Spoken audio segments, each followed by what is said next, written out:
we found out the DM is really racist, so we had to kick him out, and session's canceled, and now we're all sitting here a little awkwardly because he was also our ride. So yeah, he paid for the pizza too, but then he said some unscrupulous things. Look, all I'm saying is that elves can't have beards. If you want a beard, you want to be a human. Genetically speaking, humans have beards. Elves don't have beards. If you don't like it, you're not invited to this table. According to the Jawcroft, and according to the notes, half elves are racist, Josh. And you can't tell me otherwise. Well, that was, I mean, DM said much worse things than that. No. You think your Goliath can grow hair? No, not my set. Yeah. I'm teetering on the edge of how like my brain is teetering on the edge of how far to take the goof, and I'm like, I should stop here. Yeah. Because I could say something actually heinous. Where's the GIF I had yesterday where it's like, I'm not that racist? Or it's like, I'm not. It's like, no, enough. Enough. Yeah, I'm not racist. Enough. God damn it, dude. And we're canceled. Oh, it's been a great run. All right. I am here. Tis I, Josh. Otherwise known as Jesus if you spell it in Hebrew or something like that. Close. Yeah, whatever. Isaiah's here. What's up? My name is also biblical. Fun fact. Matt's also here. My name is also biblical. Is it? Fun fact. Matthew. Yeah. Yeah.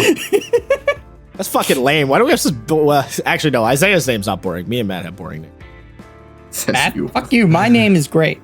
I'm sorry, but Matt and Josh are some basic shit, man. I'm sorry. They just are. Yeah, but he's Matt with one T. He is Matt with one T. It's true. I'm cooler. It's true. He's Matt with one T. He's cooler than any other Matt with any arbitrary number of T's, including the 2 and infinite T's. Yeah, any arbitrary number of T's. We need to bring Matt with 3 T's in one day. No, we don't. No? The whole joke about Matt with 3 T's is we don't like Matt with 3 T's. Oh, which is the isn't other... Matt with 3 T's actually racist? All right, wait, which is the actual maybe. Matt? Matt with 2 T's. 3 T's or 2 T's. No, 2 T's. What's the other Matt that we actually like? 2 T's. Matt with 2 T's. 2 T's. Matt with 2 T's. Okay. Yes, that's he's a good one. He's a good one. He's the one that me and Sam are friends with. Okay, we gotta bring him on one day. At the Matt's meet. That would be hilarious. Anyway. We're back in town. The boys are back in town. Boys are back in town. I don't know why. All right. And copyright strike. Nice. We're on the roll. I don't sing well enough to get copyright striked. Come on. Listen, the AI bots will let you know. We're gonna continue what Matt brought up last week because we didn't step into the shit enough. I thought we were far too clean. Like, we went mud diving, and then we came out, and it was only up to my knees. That was not enough mud, so we're going deeper. Oh, boy. We're going deeper, boys. Which is to say, we only talked about D&D, and I want to talk about games that are not D&D. And that's not necessarily... This isn't necessarily a burn on Matt, unless you want it to be. Whatever. But, Matt mostly only plays D&D, so he doesn't have as much info about how other games handle the question of race, species, ancestry, origin, heritage, lineage. So I wanted to bring up how other games do it. Because why not?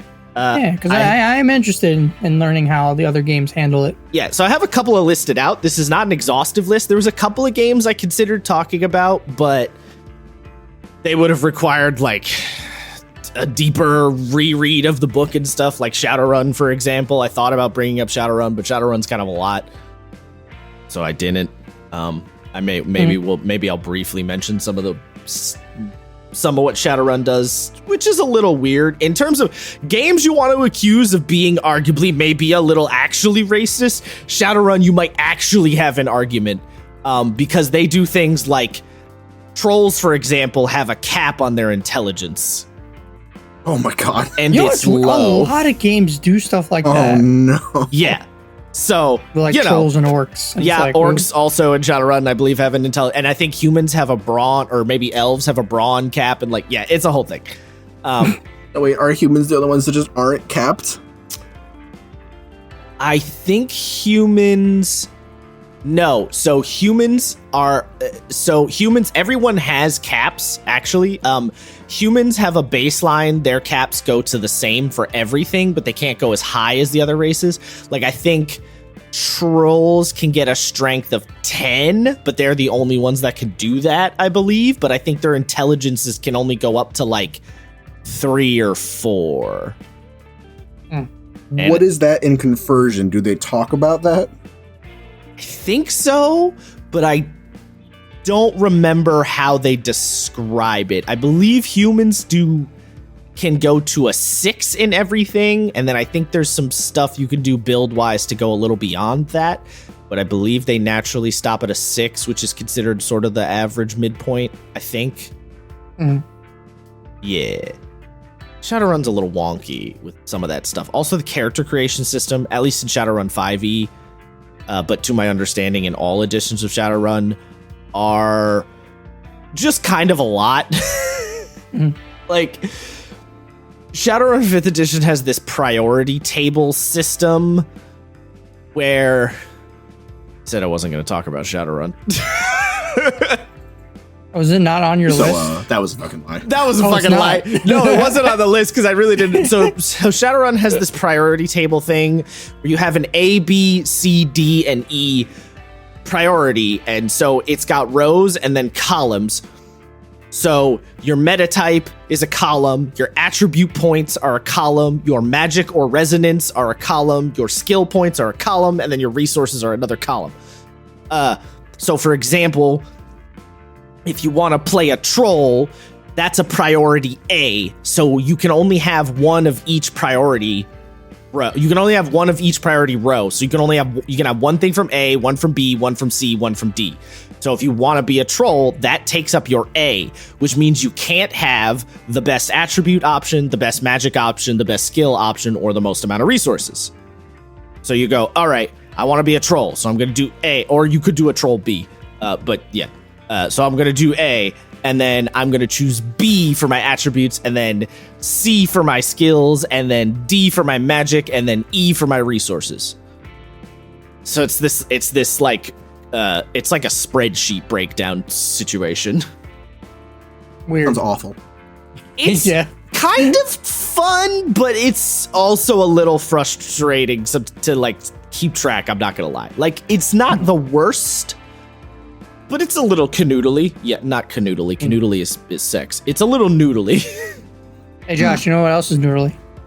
What?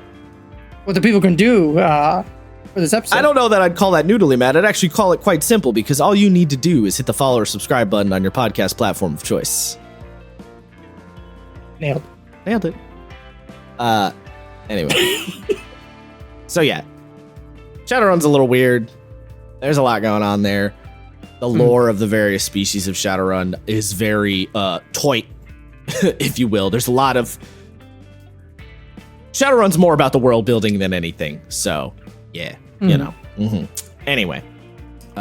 People also like to get on Shadowrun about being problematic with the way it handles like cybernetics, because they do that whole thing where it's like the more machine you are, the less of a person you are, and the whole ableist conversation comes up. Shadowrun does a lot of things that people get very like, this is problematic. It's a thing. It's a whole fucking thing. I'm surprised. I'm assuming people are also mad of Cyberpunk about doing that, or like other kind of sci-fi cyberpunk games. But like, isn't that kind of the point of those games? Okay, so here's the thing. Well, so you do Shadowrun, because I know I can explain the Cyberpunk. So Shadowrun is kind of the worst. Okay, Cyberpunk as a genre has always done this, where it's like, if you cyber up, you're sort of losing yourself, right? That's very common. Shadowrun sort of doubles down a little bit because of the magic part of Shadowrun, where mana, is like, it's magic, but it's also your life force. It fuels you as a human being, or a troll or an orc or whatever. So as you get more cybernetics, it like not only fictionally, but also mechanically, your magic skill goes down. Like if you have a lot of cybernetics, you can't be a mage because your stats are so trash. And Shadowrun basically says if you have a bunch of cyberware, you eventually turn into a husk of a human being. Like, you're not really a person. You're like a robo-zombie man. Aren't those their bad guys from like Doctor Who like that? Like maybe Cybermen, sort of. The Cybermen aren't Sort people of. that turn into robots. They're like the Borg, basically. Yeah. The Borg are people turned into. They're robot people. They're like robot. They're like the Yes. Geth. With Shadowrun, it's like if you have a shitload of cyberware, your spirit, your life force actively is lessened because there is less meat, and so you become actively less of a person. Obviously, if you apply that logic to the real world, that means if some dude got his legs blown off in war, that he's like less of a human being by that logic, which is kind of fucked up. It's fucked, yeah. Yeah. That's why it gets a little. Yeah, that's not the only thing. Look, Shadowrun gets in trouble for a lot of stuff. And then with Cyberpunk, it's more about like cyberpsychosis and shit. And like, The thing is, in Cyberpunk, the more chrome you have, the more your brain, because it's sort of traumatizing for your brain to be like, well, I don't have arms or legs or internal organs or eyes anymore. You know, like your brain will start fighting back with you subconsciously. So you're not less of a person. You're just sort of traumatizing yourself into psychosis. Yeah, you're medically. Yeah, the idea in Cyberpunk is that medically you're damaging yourself. It's not the same as someone who has a prosthetic leg. It's like you're actively damaging your nervous system and stuff. Cyberpunk is the game, not the setting. The setting, not the genre. No, the game, not the genre. The game. Cyberpunk, the game. The tabletop game. And its accompanying setting, I guess you could say. The Pondsmith-verse. the Pondverse, the Smith-verse. I don't know, whatever. Anyway, Cyberpunk, the game, is not people, I think, do still get a little bit mad at Cyberpunk about the whole, like, you're less of a person if you cyber up too much. But it's better about it. And Cyberpunk also makes a point in the book, like in the rule books, that replacing a limb because of a medical problem is not going to give you like, they make a distinction between medical cyberware and runner cyberware. So like, if you're missing an eye and you get a medical you get like a medical replacement for your eye, the universe literally says, like, that's not the same thing as replacing your eyeballs with computers so you can be a better hacker.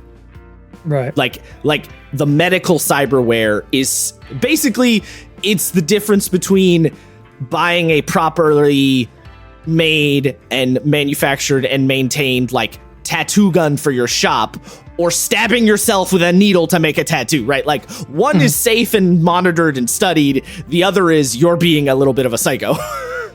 So they kind of make a distinction. In Cyberpunk, you can be treated for cyberpsychosis. You can, like, there are special therapy programs, it's a medical and medication, condition. And you can to a certain degree you can dechrome. Like, the game is not particularly extensive on, like, getting your old bits back, but they do reference things like characters, for example, like, who transition. Their ability to do so is like leagues ahead of what we have the ability to do so, and that's not necessarily with cyberware. It's just gene therapy and stuff like that is just better in Cyberpunk. I think they call it something different, but that falls under the, like, medical cyberware stuff. I forget. I think they use a different term for it, but it's like, it's like medical grade is different than just like the stuff runners are using. It's probably the difference is cyberware versus Chrome. Chrome is like a very specific, like, chipping in. No, they have a name for it. They have like a specific word for it. But the point being, the main thing is Cyberpunk treats it as, like, you have a medical disease, you have, like, a malady, whereas Shadowrun is like, no, you're less of a human being. Right? Like, you know. Yeah. So, yeah, that's kind of it's a complicated subject, the cyberware thing. Some people get really angry about it. Some people don't. It's, it is what it is, I guess. Anyway. BioWare. There we go. BioWare. That's what it is. It's called BioWare. Yep, that's what it was. Yeah. So BioWare, it's like if you lost your legs in war or whatever, and you got BioWare to replace it, that's not going to affect you in any way because that's like medical grade shit. Right. They know what they're doing. And then you have something called cyber fashion, which is like when Kiwi removed her lower jaw, which is purely for fashion. Right. But and I believe the idea with the cyber fashion stuff is that it's such benign additions to your body that it's not going to cause cyberpsychosis because you're not fucking with yourself that much. You know, it's very like low level. Despite Kiwi removing her jaw. Which is, it's like the difference between like those guys who get medical intervention to extend their femur bones or like getting some piercings, right? Like those are not the same thing. The special. Yeah.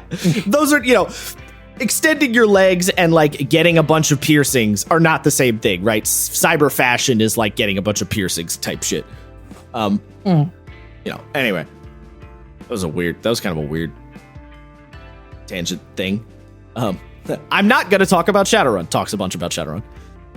Anyway. Too funny. All right. A question for you two gentlemen. I assume you're looking at the notes I gave you. Maybe. Yes. Maybe not. Okay. Yeah.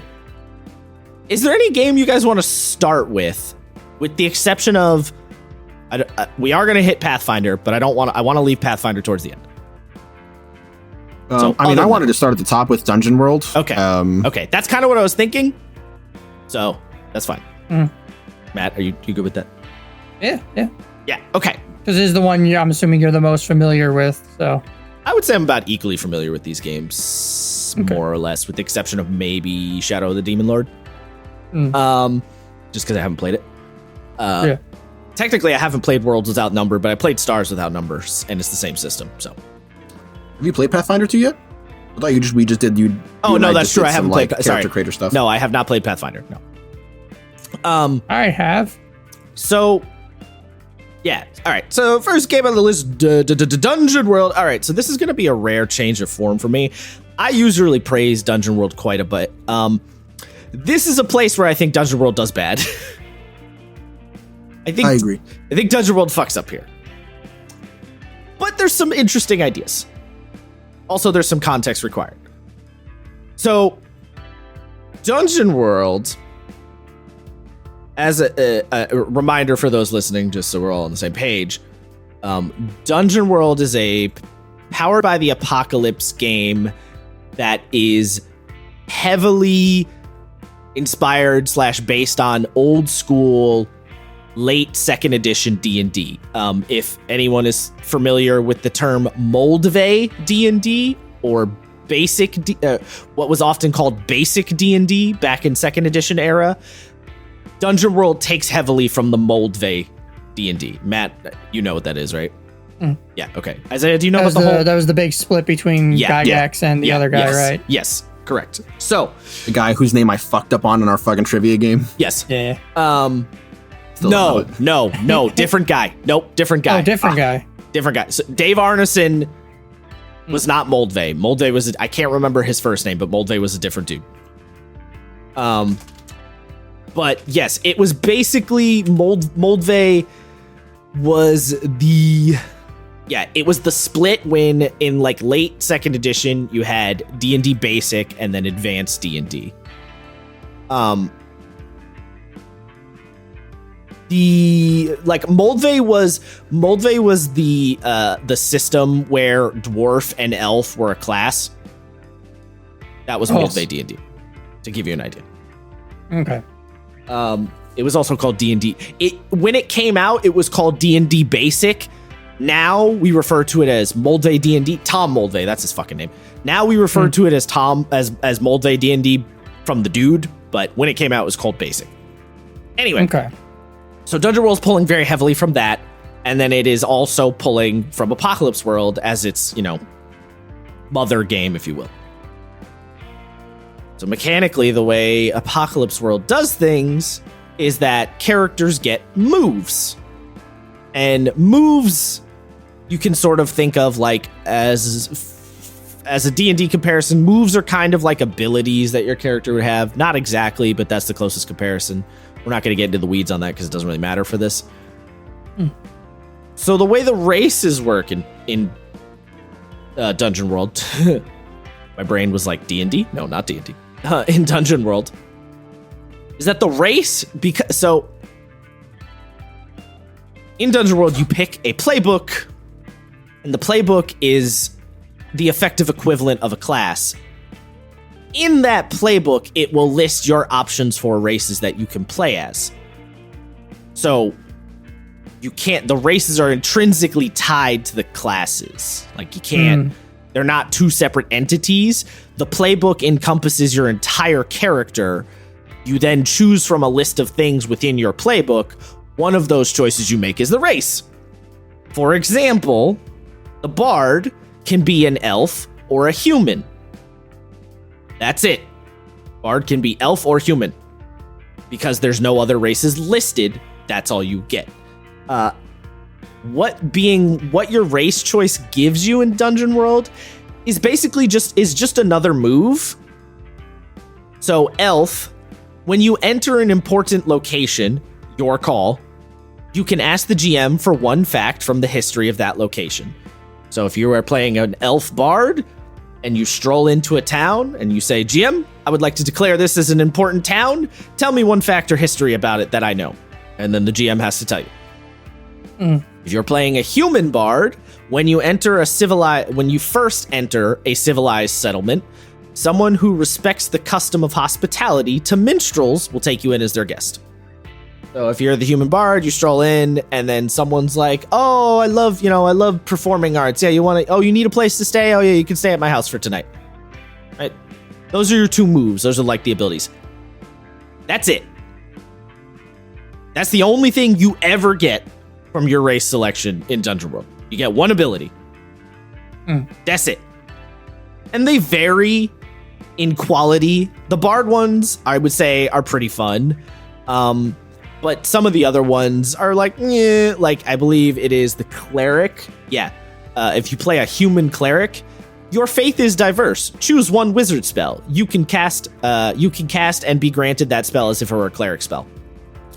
That one's like, whatever. If you're a cleric, you can be a dwarf or a human. So,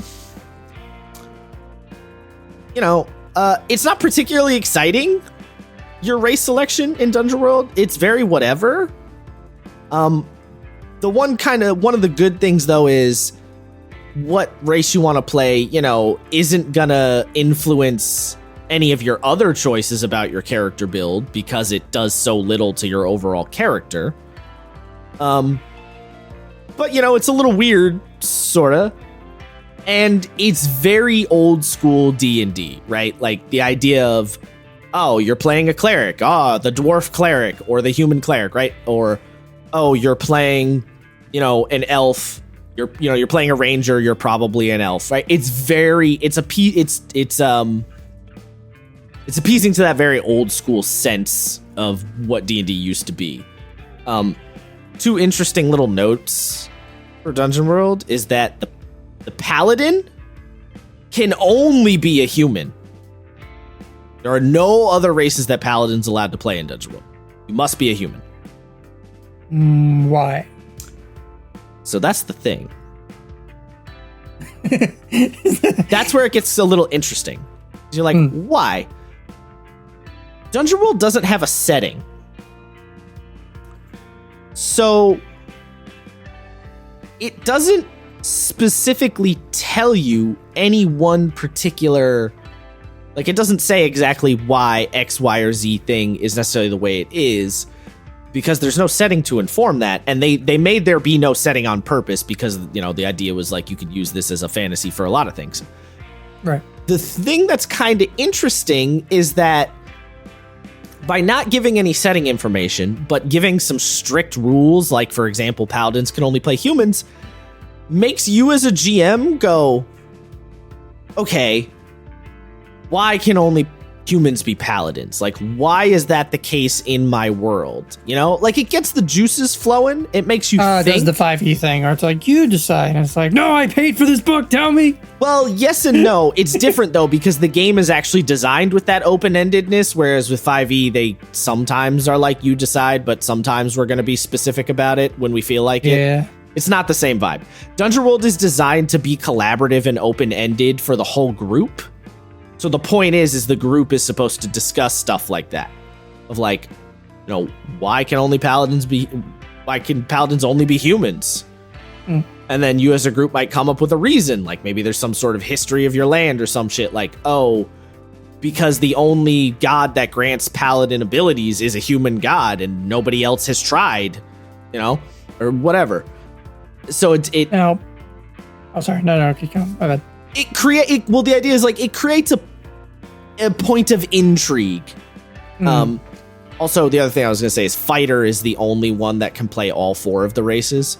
Fighter can be an elf, a human, a dwarf, or a halfling. And it's the only one that can do that.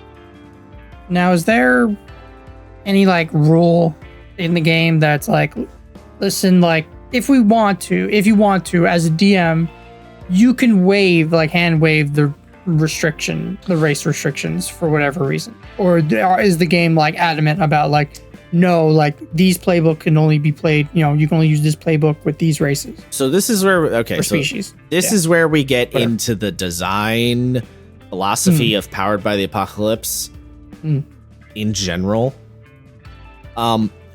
Technically, the game doesn't say at any point, you can waive this restriction. It never tells you that.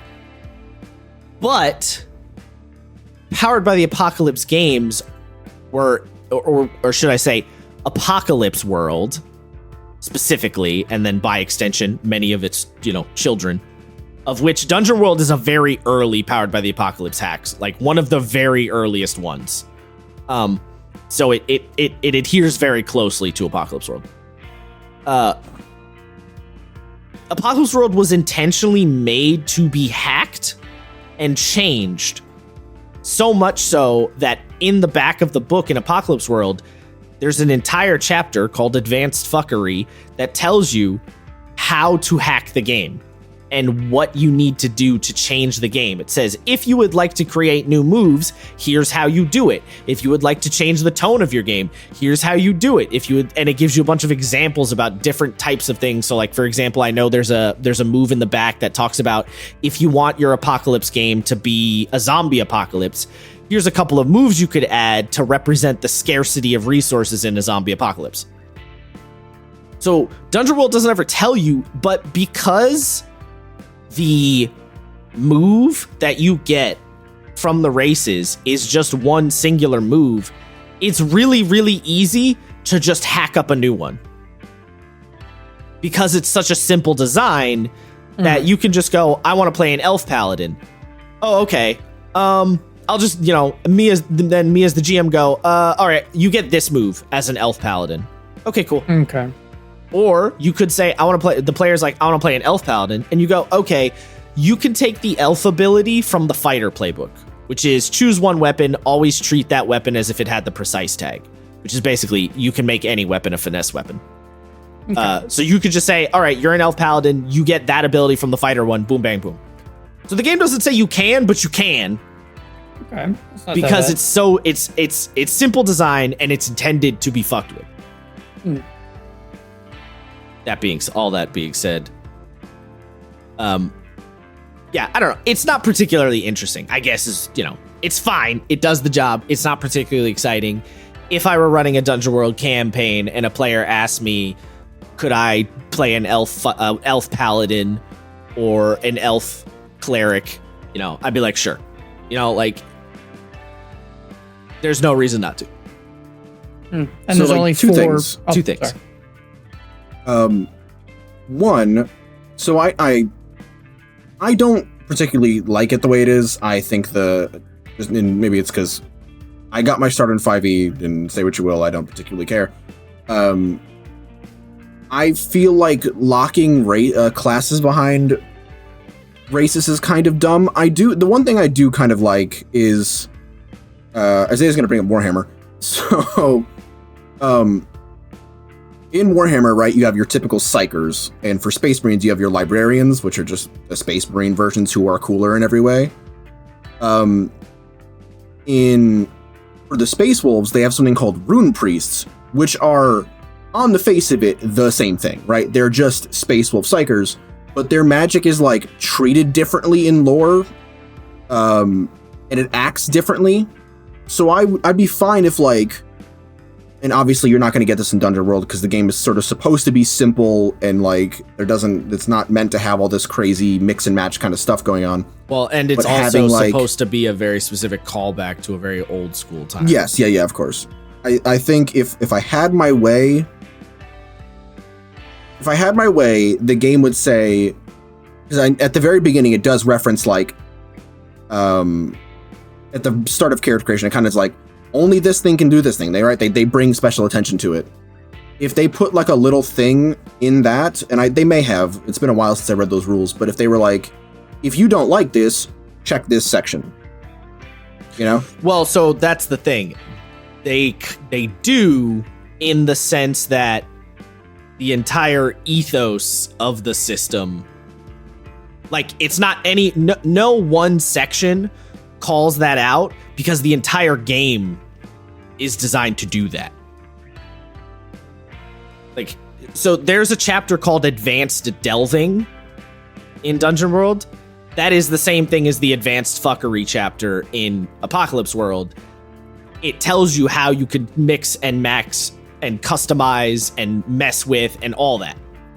So it doesn't go through each little individual chapter and explain to you how you could do it, because the whole game ethos is built around that, and that final chapter tells you how to utilize that ethos.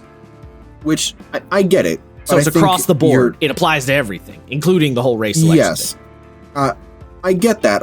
That's what the idea is, but I think if you get people coming into Apocalypse World who might not understand that, to them, they might not think of that thing. So bringing reference to it in the book itself. Well, that's what the chapter is. I know, but you can say, I played a fighter, and the whole thing with fighters, you can, like, customize your weapon. So if there was, like, if you want to, like, make your own parts, like your own weapon tags, check out this part of Advanced Delving, and it just reference a page. You can do it Chicago style, where in the paragraph you just put parentheses and a number, and then, me as the person should be like, oh, check that page. Sure, you could, but if you start doing that for everything, you're going to be doing it for every goddamn sentence. Like, you can't. There's no point. It's excessive to try and, like, slap that onto everything. Rather than... Well, you wouldn't have to put it on literally every single thing, but, like... You'd have to put it in a lot of places to the point where it would be excessive. It's much easier to be like, this chapter exists, look at it. It will explain the thing to you, like... Well, that's what I was expecting, is, like, do you want to do something with, like, the equipment in this game? Check out this page and its equipment. So right, but are you going to have it do that in every single chapter? How many chapters are in Dungeon World? I can check right now. It doesn't really break it into chapters, so none. I mean, the table of contents is laid out a little odd, so it doesn't really break it into chapters. I sort of think, like, fair enough. But so I kind of think about it this way, right? Is you can do it sparingly but effectively, right? Where it's like, for something big, you can check here, and then in that section in the back, it goes over a list of things. So you can go, oh, well, I need to figure out this one specific thing. Okay, and here's the table of contents for this thing. You can mark out generalities and allow people to parse through that information, but if you at least show them where in the advanced section that information can be found, people can do the rest on their own. So you don't necessarily need one for every single little thing. Just mark off the big ones and allow people to navigate it. Sure, that's just not the ethos of the design. Like, which I get, but this is that thing where it's like, intention. I get it, but it's that thing where it's like, even if it is the intent, if it doesn't land, then it's still an issue. Well, you might think it doesn't land, but many people do, myself included. Well, what I'm saying is that statistically, it will not land for everybody. Right, but like, it'll land for a lot of people. Statistically, everything won't land for everybody. Like, okay, yes, but what I was going to say is that in the situation of Apocalypse World, I know quite a few people where Apocalypse World's wording of things is not particularly clear. Right, but I know quite a few people where that's the same with D&D. Like, you can't, just everything's not going to land for everybody. It's just that simple, and you have to you can't trying to over genericize and clarify for everyone is how you run into the problem of not having a vision, and then things get generic and boring, which is what D&D tries to do a lot of the time. And then I complain about it, and other people complain about it. Yes, but I think referencing your own work is not that. If you say... Right, but like, I'm looking right here, like, if you want a thing for the GM, and the part of the GM talks about, like, making monsters, you can just say page 219 for the monster section. Or if something in the monster section says, oh, well, if there's no, like, rules for, like, a demon lord, check out this part of Advanced Delving for that. Like, I don't think it would take that much work to do that, and I don't think it would. No, it's not a question water of anything work. down. It's not a question of work, and it's not a question of watering down either. The idea is that you make firm statements. You say, this is how it is, and you don't waver on that, because the point is to sort of get the person thinking. And if they don't want to waver on that, if they go, okay, that's how the game works, then they're good and it's fine. And if they do want to, they're going to hunt it down to be like, how do I mess with that? And then if they see there's a chapter explaining how to mess with things, it's like, okay, now the game is explaining all those things, how to do all that. Like, the idea of the ethos is you put your foot on the ground firmly but fairly, so that you're not compromising on what your vision of the game is. And then later down the line, after you put your foot down, it's like, all right, I'm not actually putting my foot down that hard. Here you go, bud. You know, it's like when you... This is all going back to college with our one professor being like, I'm going to explain to you guys how to do something the hardest, difficult way possible. Well, and then I'm going to show you how to actually do it at the end. No, that's not what this is. No, I disagree with that. No. What it is it's the thing where when you're like disciplining a child and you say to them, don't do that, and they're all pissed off and they're not really listening to you and they're like, why, blah, blah, and you're like, just don't do it. And then an hour later, when they've calmed down and stopped being annoying, you're like, okay, this is why. This is why I didn't want you to do it. This is why I was mad at you, right? Like, it's the point of be firm, have a point, have a vision, have a clear, like, goal, and then allow for wiggle room after you've stated your clear goal. Because now, and again, obviously there's going to be varying degrees of success with this, with a lot of games that are call themselves powered by the apocalypse, but Apocalypse World itself, and I think Dungeon World does this fairly well also, is being like, this is what I wanted to make. Here you go. End of discussion. If you know likey, fine, but this is what I wanted to make. You know, like,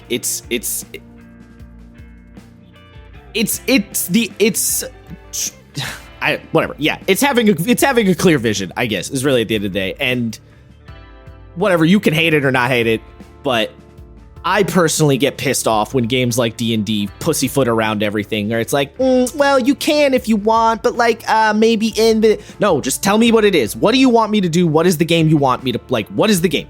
What is the thing I you attack or whatever? And it's like, I get it, but I just tell me to do Solar Beam. I mean, Venusaur. Tell me what you want the game to be. It's your game. You made it. Tell me what you expect it to be.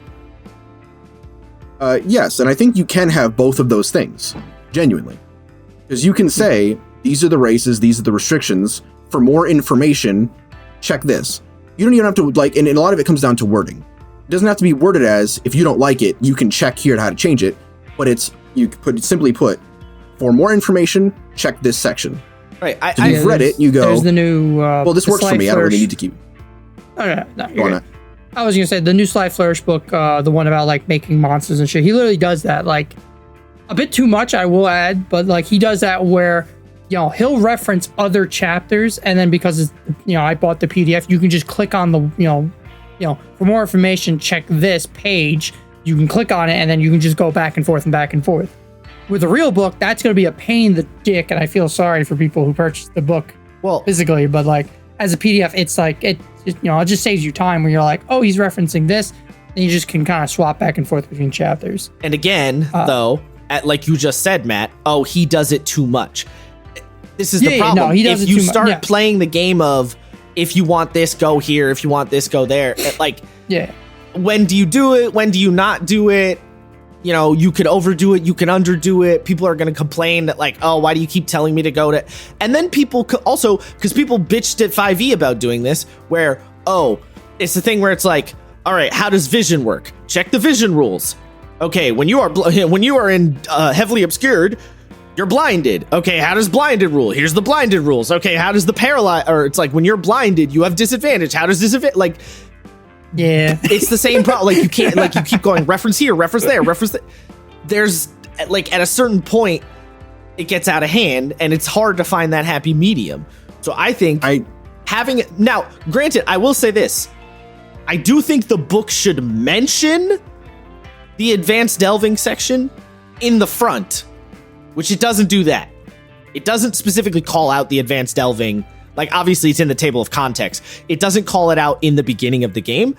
I don't think Apocalypse World does either. Actually, it might. I don't remember if Apocalypse World does. So I do think it should call it out there. But I think once you've pointed it out, that's it. You've pointed it out. If you want to mess with the other rules, go all the way to this chapter in the back. There's a whole bunch of things about how to mess with the game. And then that's it. You don't need to reference it again, because it just becomes a clusterfuck if you try and mention it for every little thing. Again, there's don't mention it for every little thing. I know what you're saying, but it's an incredibly hard happy medium to find, and some people are going to find it annoying, and some people are going to say you didn't do it enough. I mean, I think it would be worth the try. Like, people are, like you said, people are going to complain either way. If you don't do it, people are going to complain. If you do it, people are going to complain. Yes.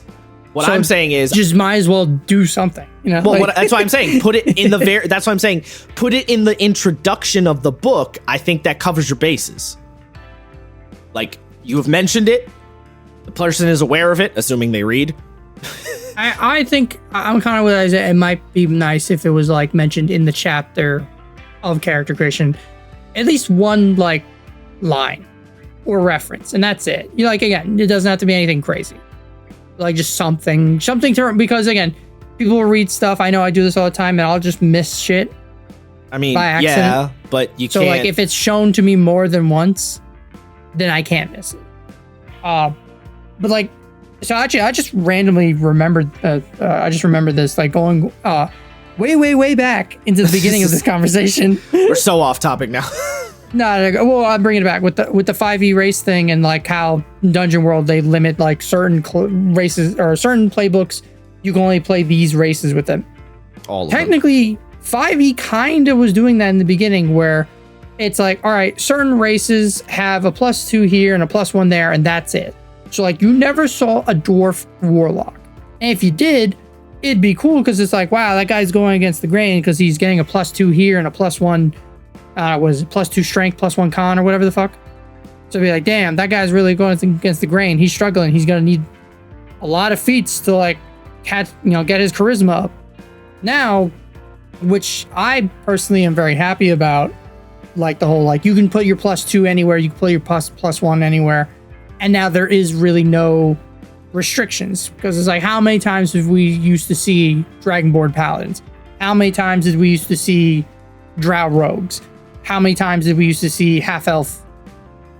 Basically any kind of fucking charisma caster, because goddamn it. That is like that is a sort of restriction, but that's a different thing. That's sort of like a soft restriction, right? Like it's not exactly, not technically a restriction, but it's a similarity. I just kind of was like, this is kind of similar. It has a similar vibe, but it's not that's the difference between soft and hard cap type situation. Like it's not a full-blown restriction, but it does, if you care about and or look at the numbers, it is sort of a restriction. Yes.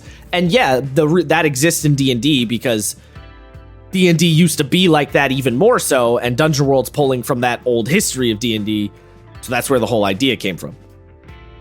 Like I said, I'm not crazy about the race system in Dungeon World, but again, it's so easy to fix it yourself that it goes from being like, I don't like this, to like kind of a minor annoyance.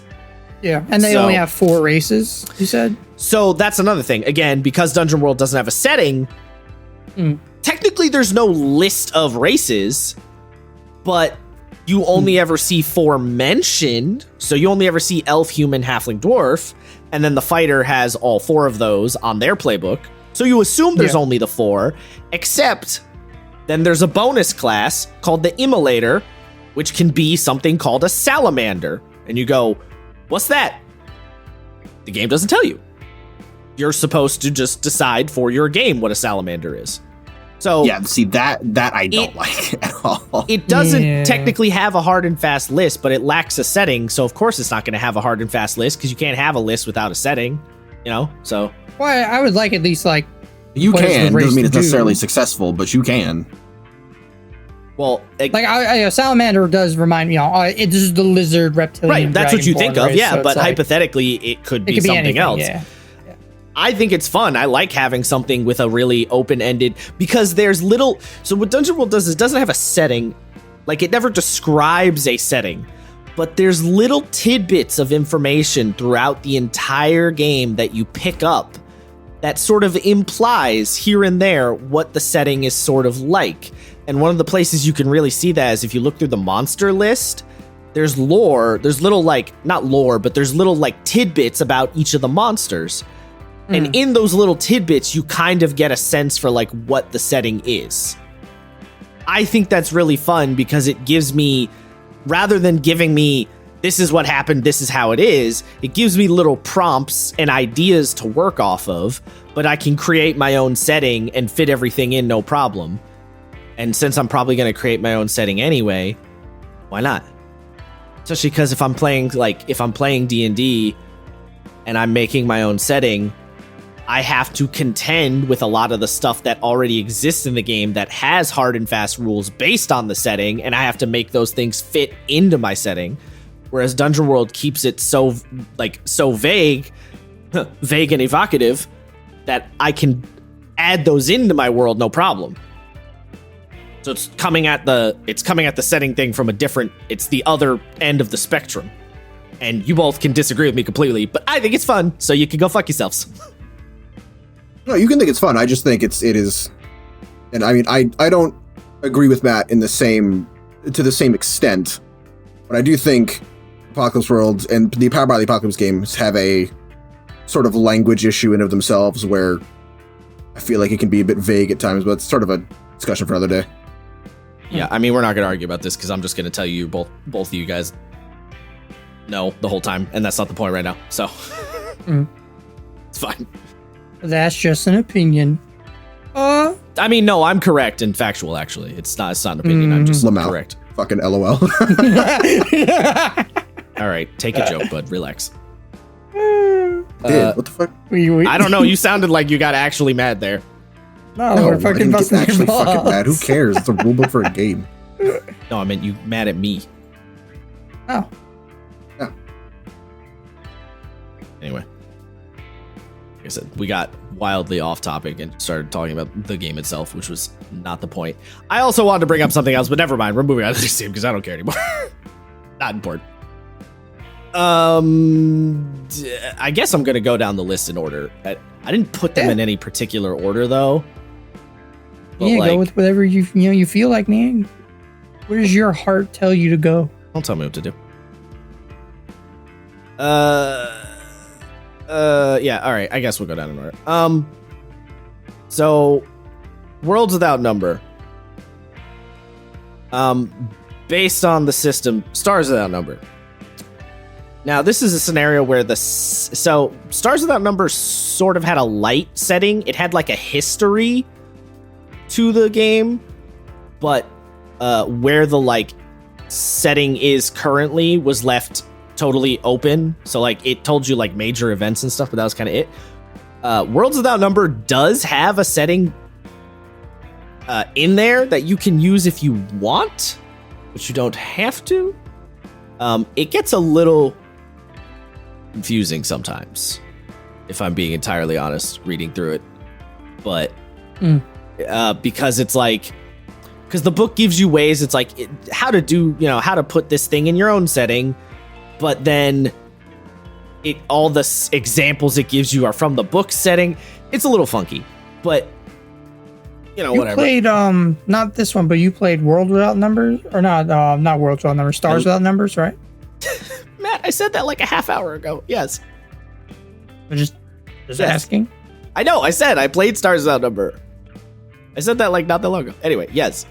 Stars is the one I played. Worlds I haven't, because it came out, I don't know, a year ago or two, something like that. More recently.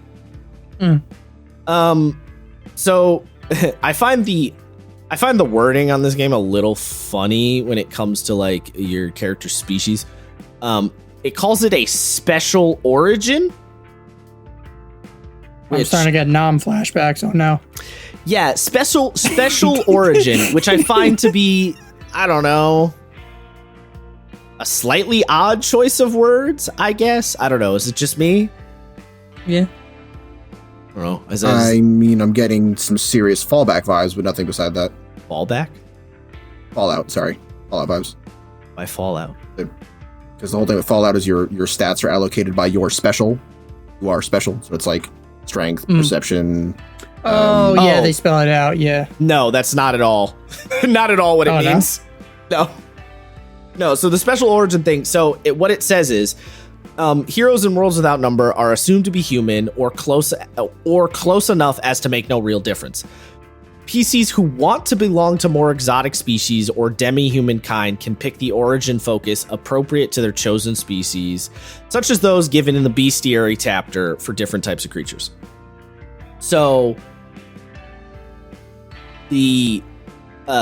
basically the way the like species function in this game is through the game's foci system, and foci are basically feats, but instead of 5e where they're kind of, they're an optional thing and they're sort of built into the game, but like kind of not. This game is like built around the idea of foci, and your character, like part of the way you build your character is around the foci you pick, and everybody gets like 4 or 5 of them. I want to say 5, maybe even 6 of them. Like everybody gets a bunch of them, so you can plan out your foci and actually make a build around it, as opposed to feats where it's like a little, ambiguous. So the way it does the races is through foci.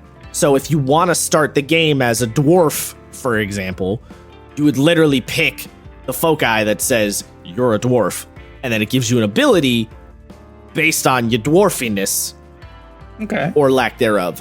So, for example, if you pick the origin-focused dwarf, your PC is a dwarf, a demi-human weapon race devised during the ancient rule of the Outsiders. That's a bunch of in-game lore stuff. Doesn't matter.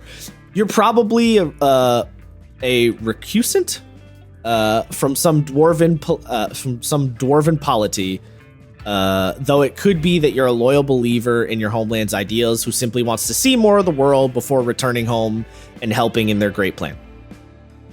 Level 1, gain the craft as a bonus skill. You have the dwarven surrounding sense out to 20 feet, able to distinguish solid objects as if you were using your sense of sight. You have a natural resistance to magic, gaining a +2 bonus to all saves from hostile magic effects. You only need half the usual amount of food, water, and air, and gain a +1 bonus to your hit point die at each level. So you get that, you pick a dwarf, and you get all that stuff. And then level 2, most of the foci in the game have a level 1 and a level 2. So once your character gets higher level, you can pick the same focus twice to like upgrade it, basically, which is the thing that 5e is now potentially going to be doing. So yeah, there's just basically a big list of foci, and some of them come from the actual enemies you fight. Like there's an undead focus that you can take that makes your character undead, and it gives you a fun ability. You have all the qualities of an undead creature. You can teach your allies how to successfully use healing effects on you. The debilitating effects of death have lessened you. Pick an attribute and lower its modifier by -1 to a minimum of -2. So you have a bunch of undead stuff, but you're weaker or whatever. Okay. This I think is kind of a better version of how it works in Dungeon World. Because it's essentially an ability that you can pick or choose that represents a portion of your character and who they are. Right. But it also has the simplicity of Dungeon World where it's effectively 1 or 2 abilities. So if you want to make more for your game, you can, and it's not too particularly difficult. This is also another game. The without number games are also designed to be hacked a bunch. So that's part of it too. But yeah, this kind of feels like a better version of what Dungeon World was getting at to me, or like a better way to execute on it. And there's no like restrictions. You can slap the foci onto any type of character.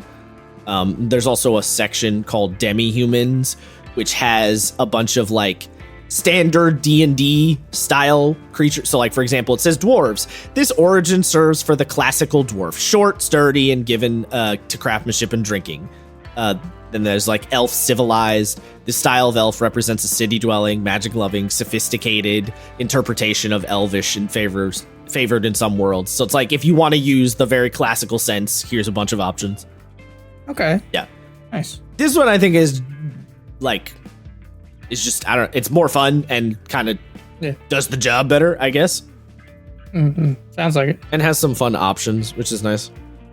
It definitely seems like it's got more like, the word is not customizability. Maybe it is. I mean, it sort of is. What's the word I'm looking for? You're looking for customization? No, like the ability to slot things in and out. There's a word for this. Not ergonomics. Fuck it. It's definitely not ergonomic, no.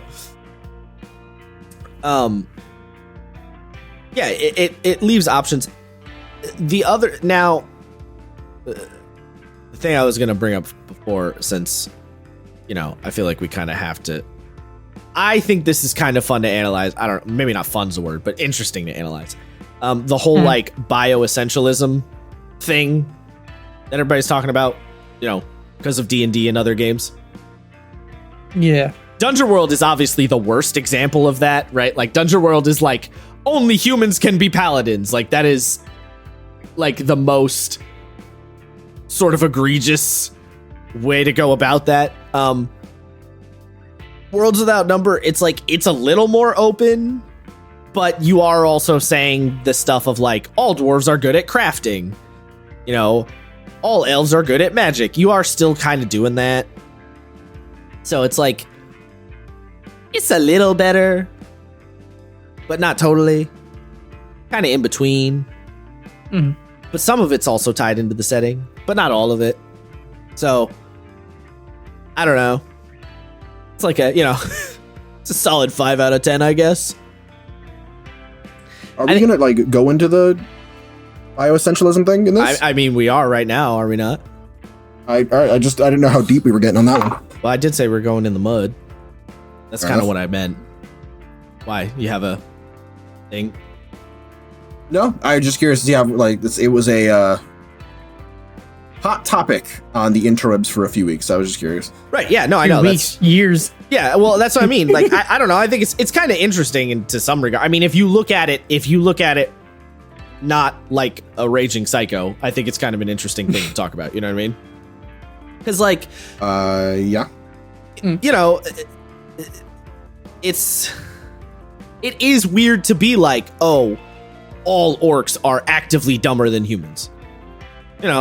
Like, it does feel weird. But when you account for the idea of, like, this group of orcs, like, the orc that you're picking as a player character is representing a very specific culture and group of people. It's not necessarily saying all orcs, right? But that's how people take it. So, there's some interesting back and forth there. I think Worlds Without Number is sort of doing that a little bit. Like, it's not assigning that kind of stuff 100%, but it is still to some degree. You know what I mean? Yeah. So it's sort of half and half. Yeah, I mean, my sort of take on that sort of aspect of things is that I feel like the things that I think you should, on average, leave out soft stats, right? Intelligence, wisdom. Right. Well, that's where we get into the right. The mental stats versus physical as a whole, right? Because I think you can put a certain degree of a cap on things like charisma, because there is a level of like, well, in this general area, for example, like if you're playing, like if you're gonna play a Dragonborn, for example, most people in Forgotten Realms are terrified of dragons, right? So if you see a dragon that's about 8 feet tall walking around, you're gonna go, oh shit, that's a dragon. I'm just gonna go inside just in case it's a dragon, Funny you say that, because Dragonborn get a +1 to charisma.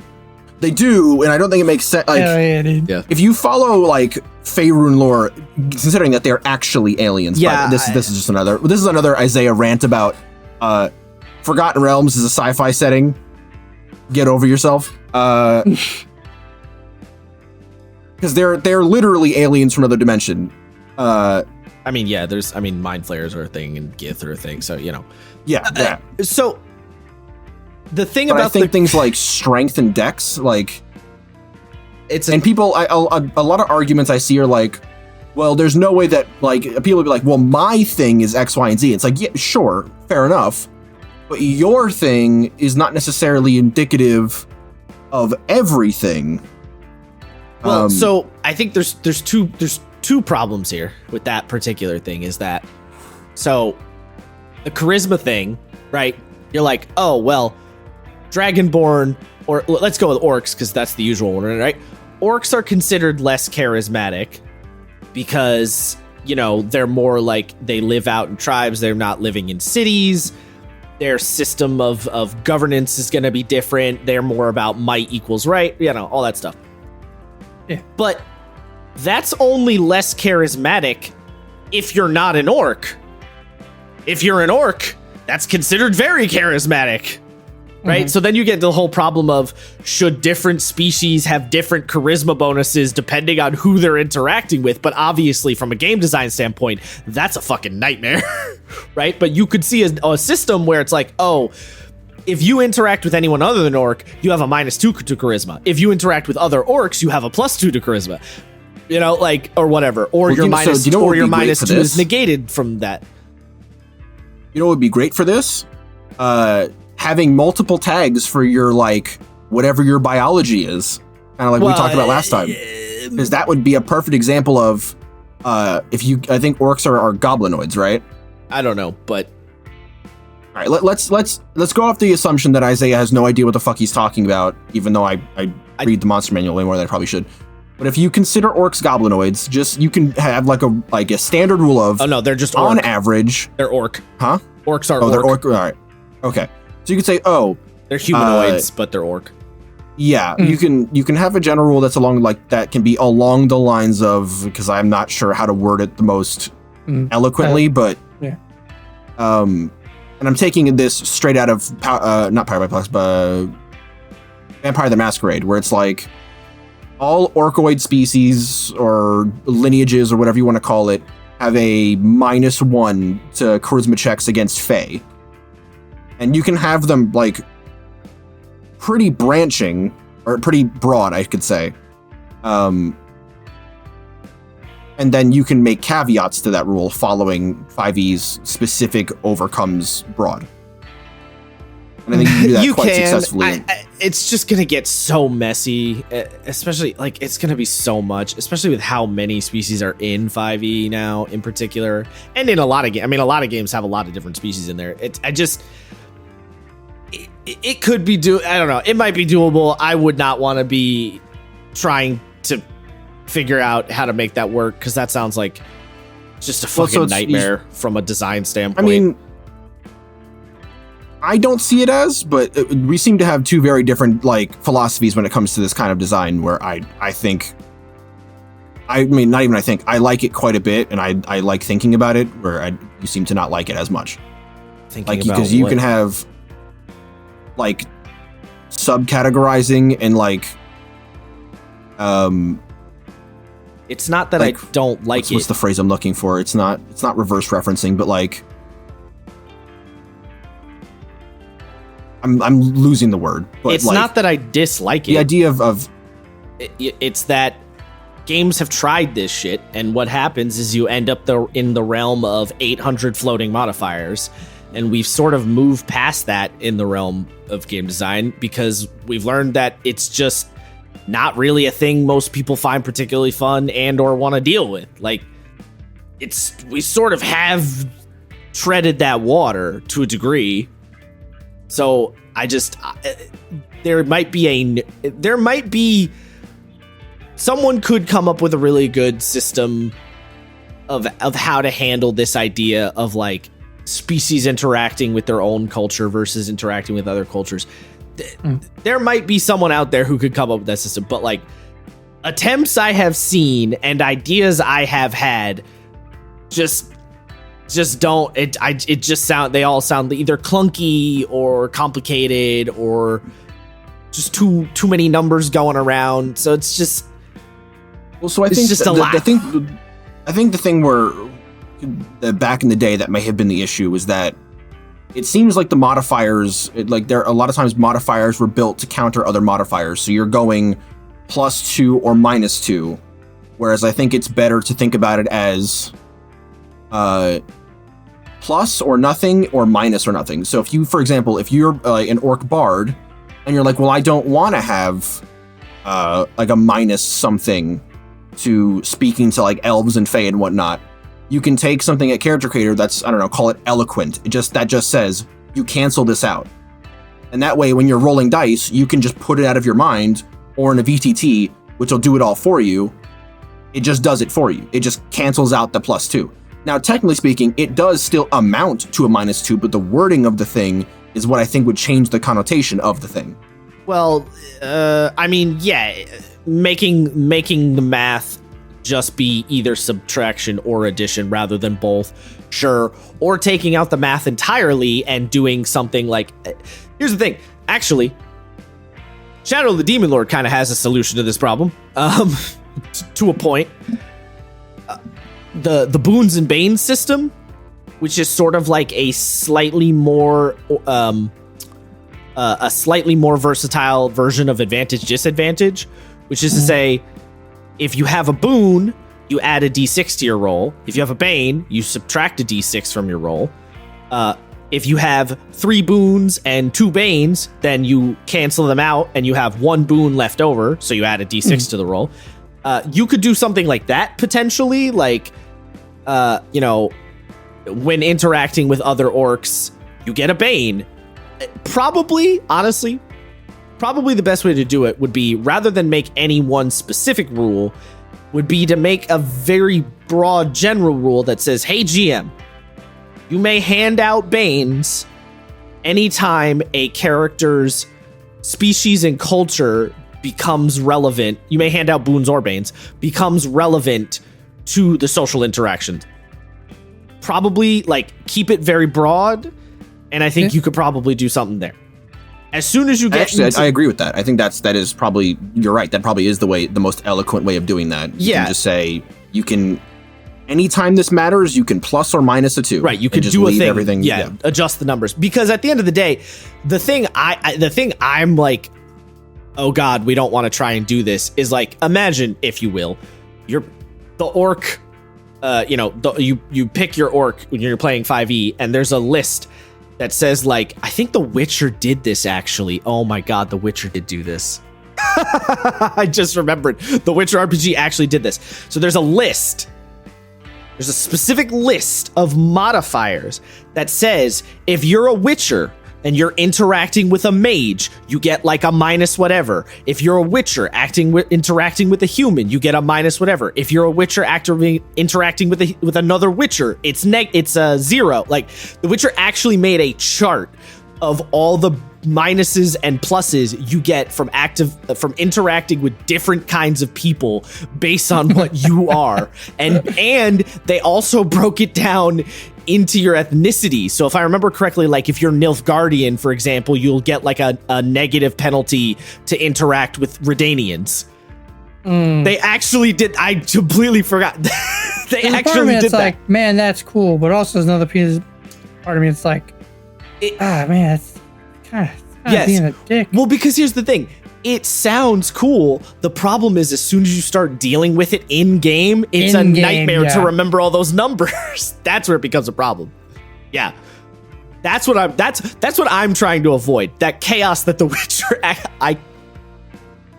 I'm sorry. It's really funny. I forgot that The Witcher did this, and now that I'm thinking about it, I'm like laughing my ass off because it's just crazy. Like, I don't know.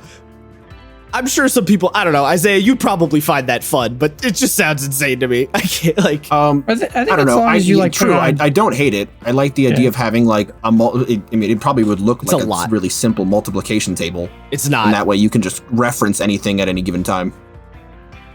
Yeah, but the problem is, do you want to sit there and have to reference the book every time you do any kind of social interaction ever? You know? You wouldn't need to after a certain amount of time. I think eventually, but I don't know. It just feels like it feels like noodliness just for the sake of it, like complication for the sake of complication. I don't feel that it really improves things that much. You know?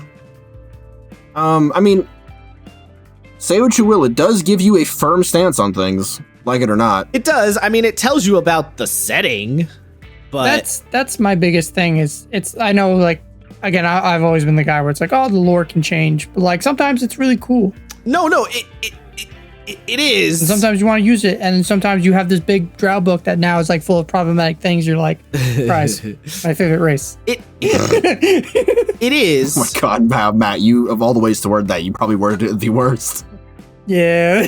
Yeah, it's fine. We're gonna move past that. Like, you're not wrong. Yes, it is cool to have that lore stuff, but I think representing that. Here's the thing.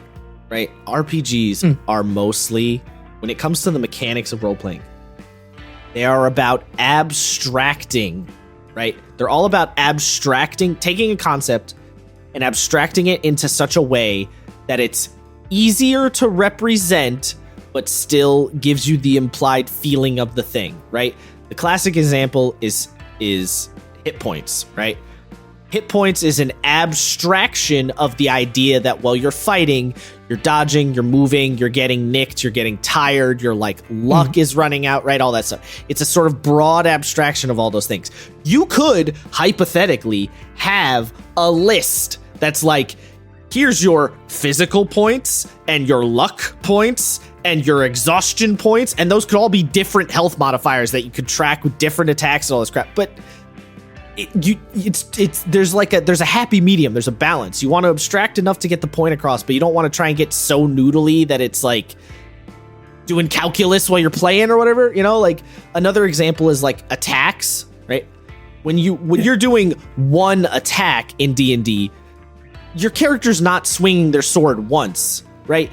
They're doing a melee. One attack roll is representing a back and forth struggle with the enemy. It's not literally just one swing, oops, I missed. You know, like that's not supposed to be the point because it's abstracting the idea of a sword fight or any other kind of melee. Turn-based, right? The idea of turns in combat. You're not actually standing there and go, okay, you hit me, okay, and then I hit you. Okay, and then you hit me. That's not actually what your characters are doing. The turns are representing the back and forth that happens in a fight. Like, you know, it's all about that abstraction. So having this crazy modifier list based on your culture versus mine and all this stuff, like, I don't feel like that's helping. I think what would be better is to have a more broad general rule, like I was saying, the Shadow of the Demon Lord thing. You know, if the player's culture is relevant, you can add a boon or a bane and keep it in that zone. That's weird. It's a gray area because you need to find some sort of ground floor ruling on those things to have that rule make sense. Whether you reference it in the lore or any of the fluff stuff that comes based in the on rule the book. lore. Yeah, that's the thing.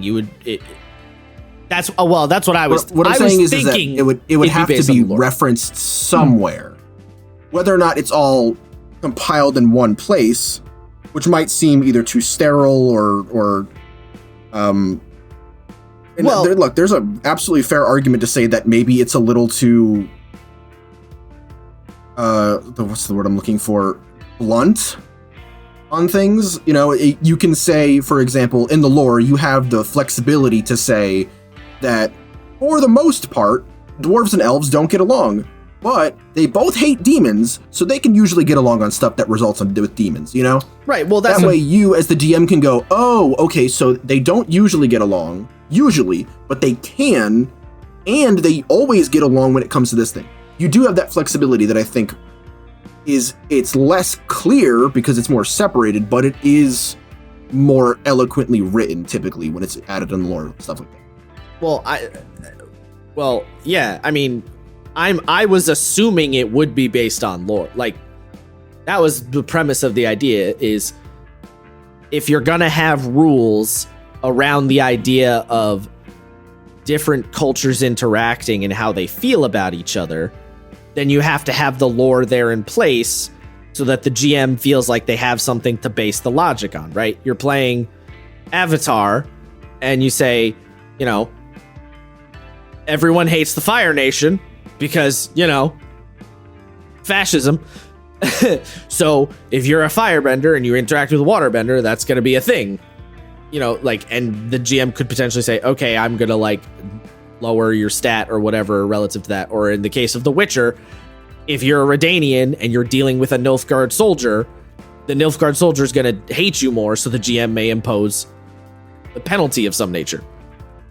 But yeah, you got to have that lore there to sort of bring it all together.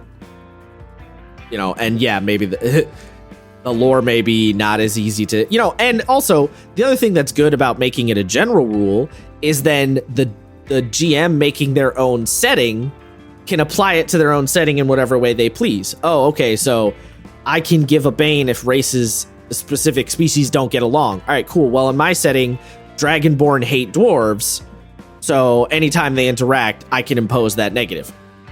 Yeah.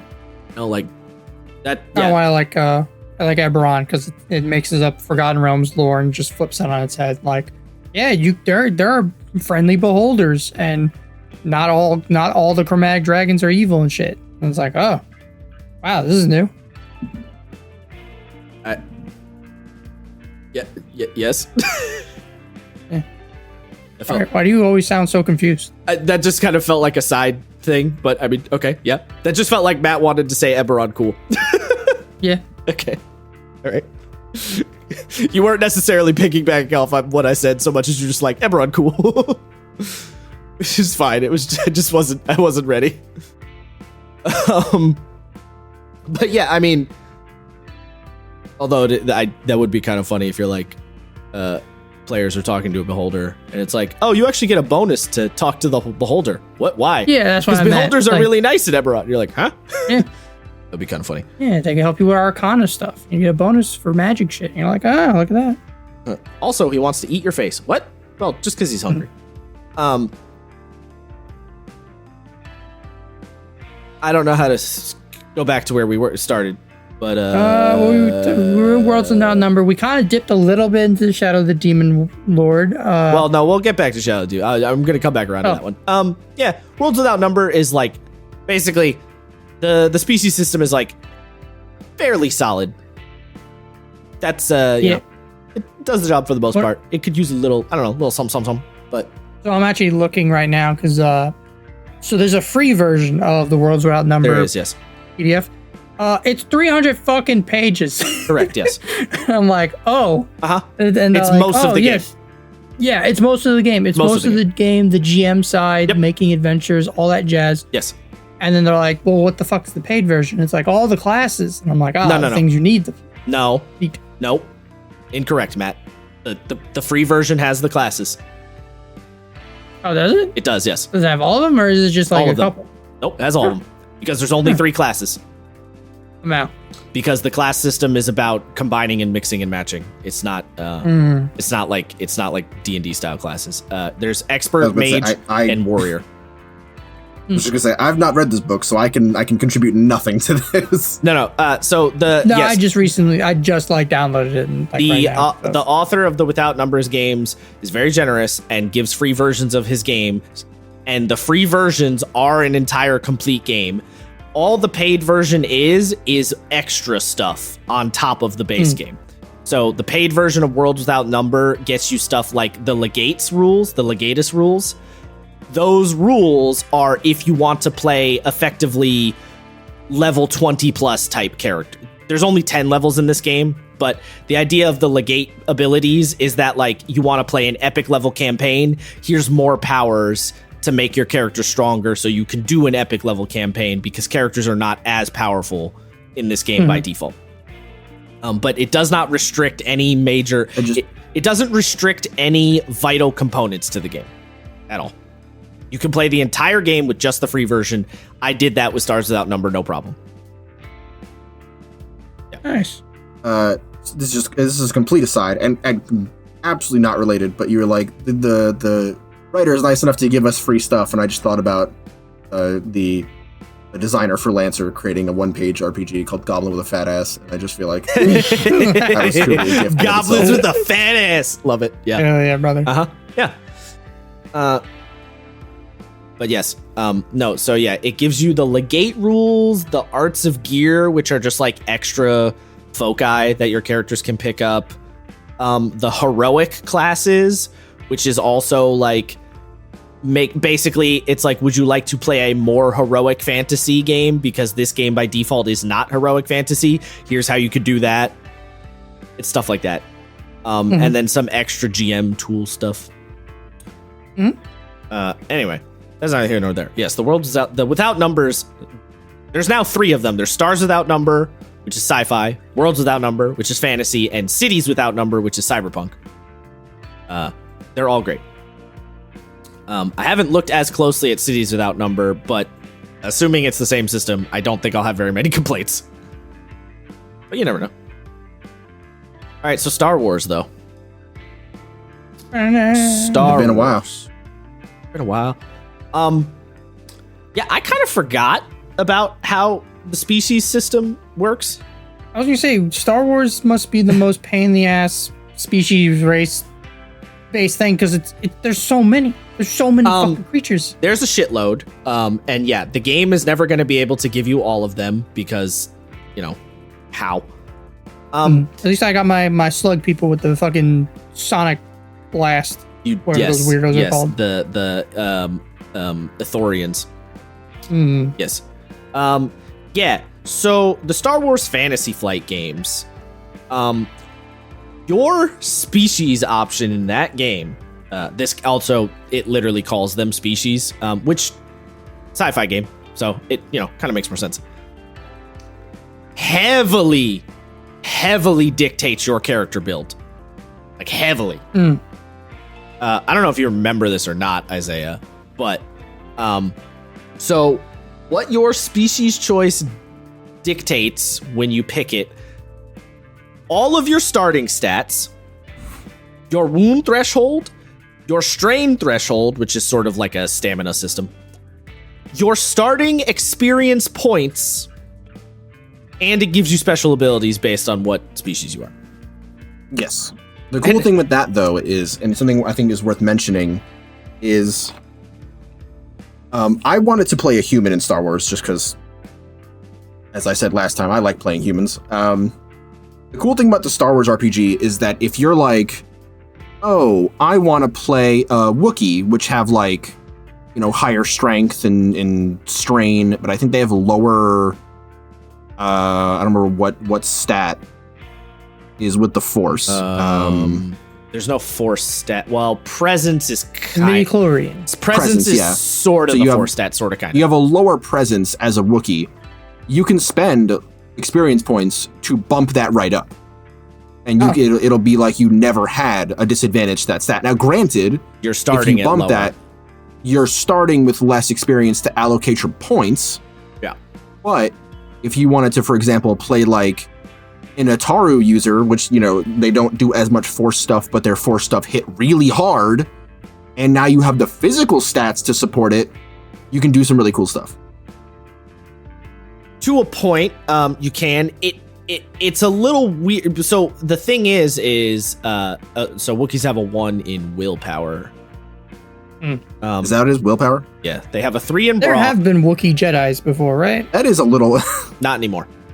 But it's yes. a little problematic now that you mention it, considering how many times the Wookiees have been subjugated. Right. So, okay. So, correct. Holy fuck, dude. Damn. So here's the thing. Up. Here's the thing, right? So if I had a nickel. So this is where this system gets a little. It's kind of cool, but also a little weird.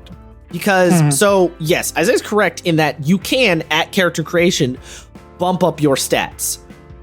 But, yeah, that's cool. As you might imagine, well, hold that thought, Matt. Oh. Because, as you might imagine, to bump your stats, it gets more expensive with every subsequent number. I forget what the math is exactly. It's like 5 times the new stat or something like that, I want to say. So to go from 1 to 2 is 10 XP. To go from 2 to 3 would be 15 XP, right? Whatever. Okay. It might be the stat times 10, but either way, it's a number around like 150 XP total. So you don't around like it. That's the other thing. It depends on the species, right? But like it's all around that number. This is where it gets weird, right? So you can bump the stat, but obviously if the stat starts lower, it means you have to invest more points to get it up to a point where it's more efficient, right?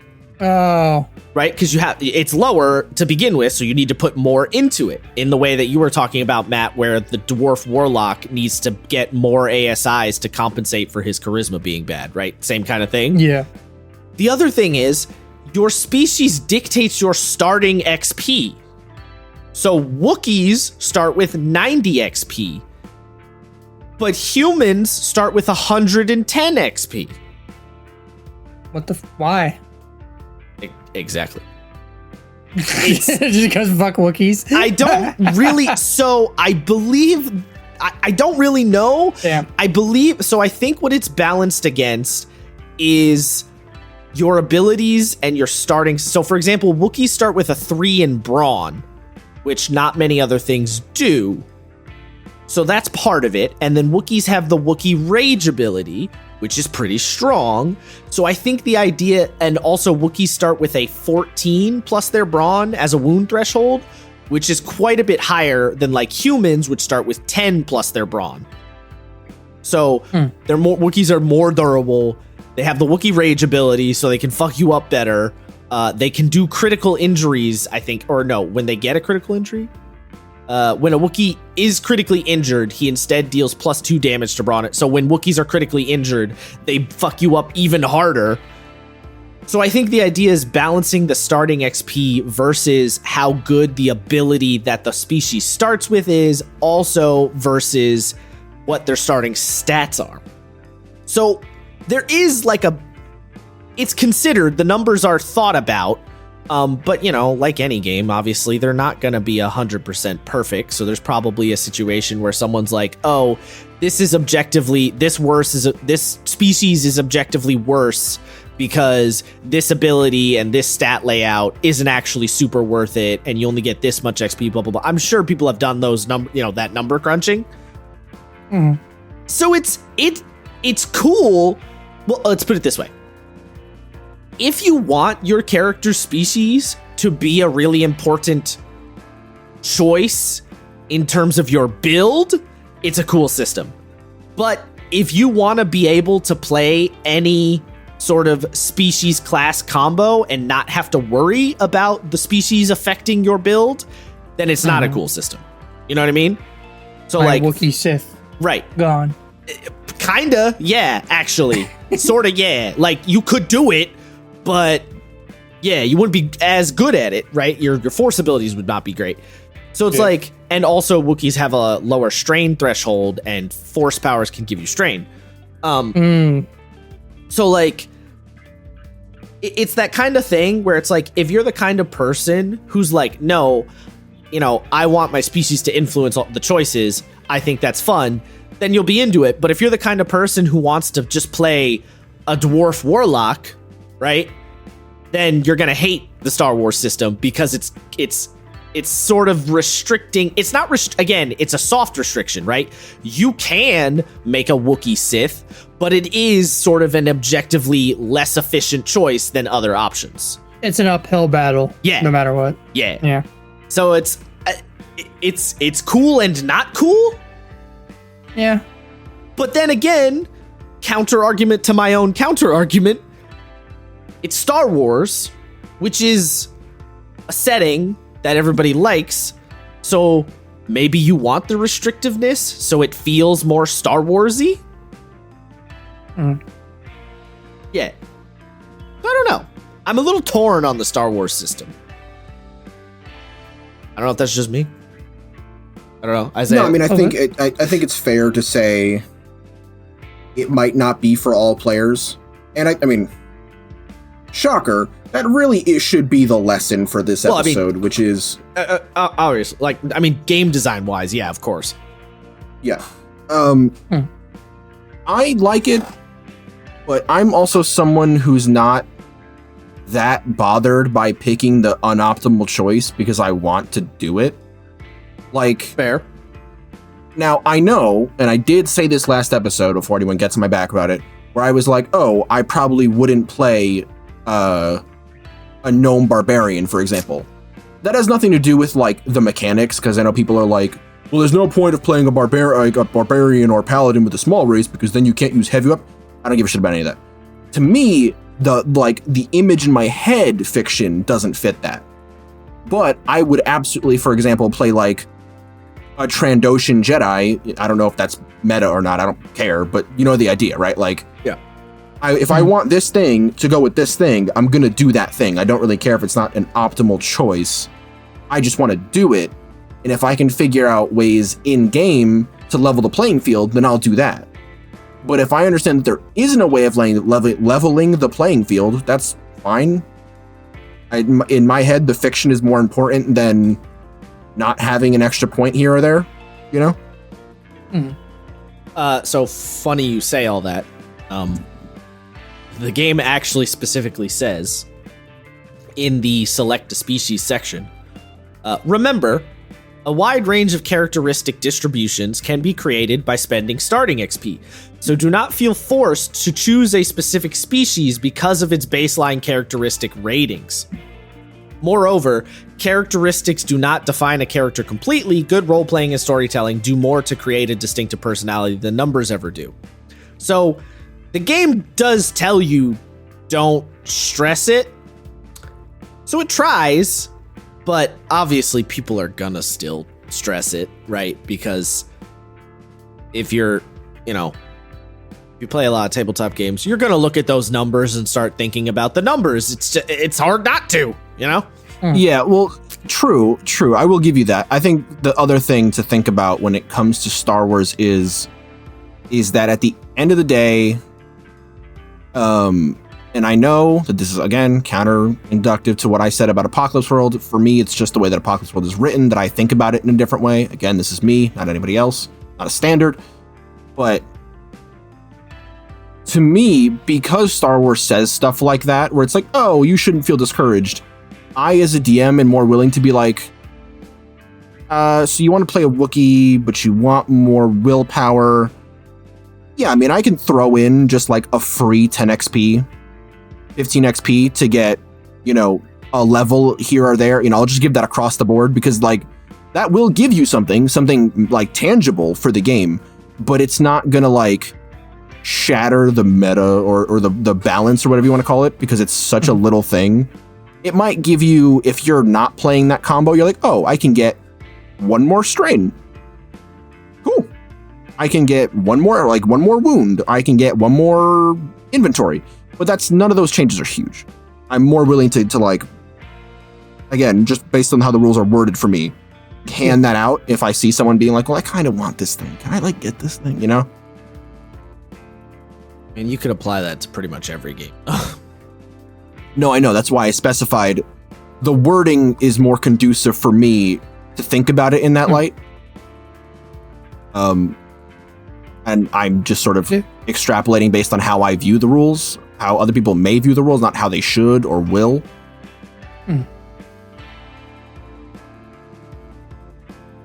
Okay.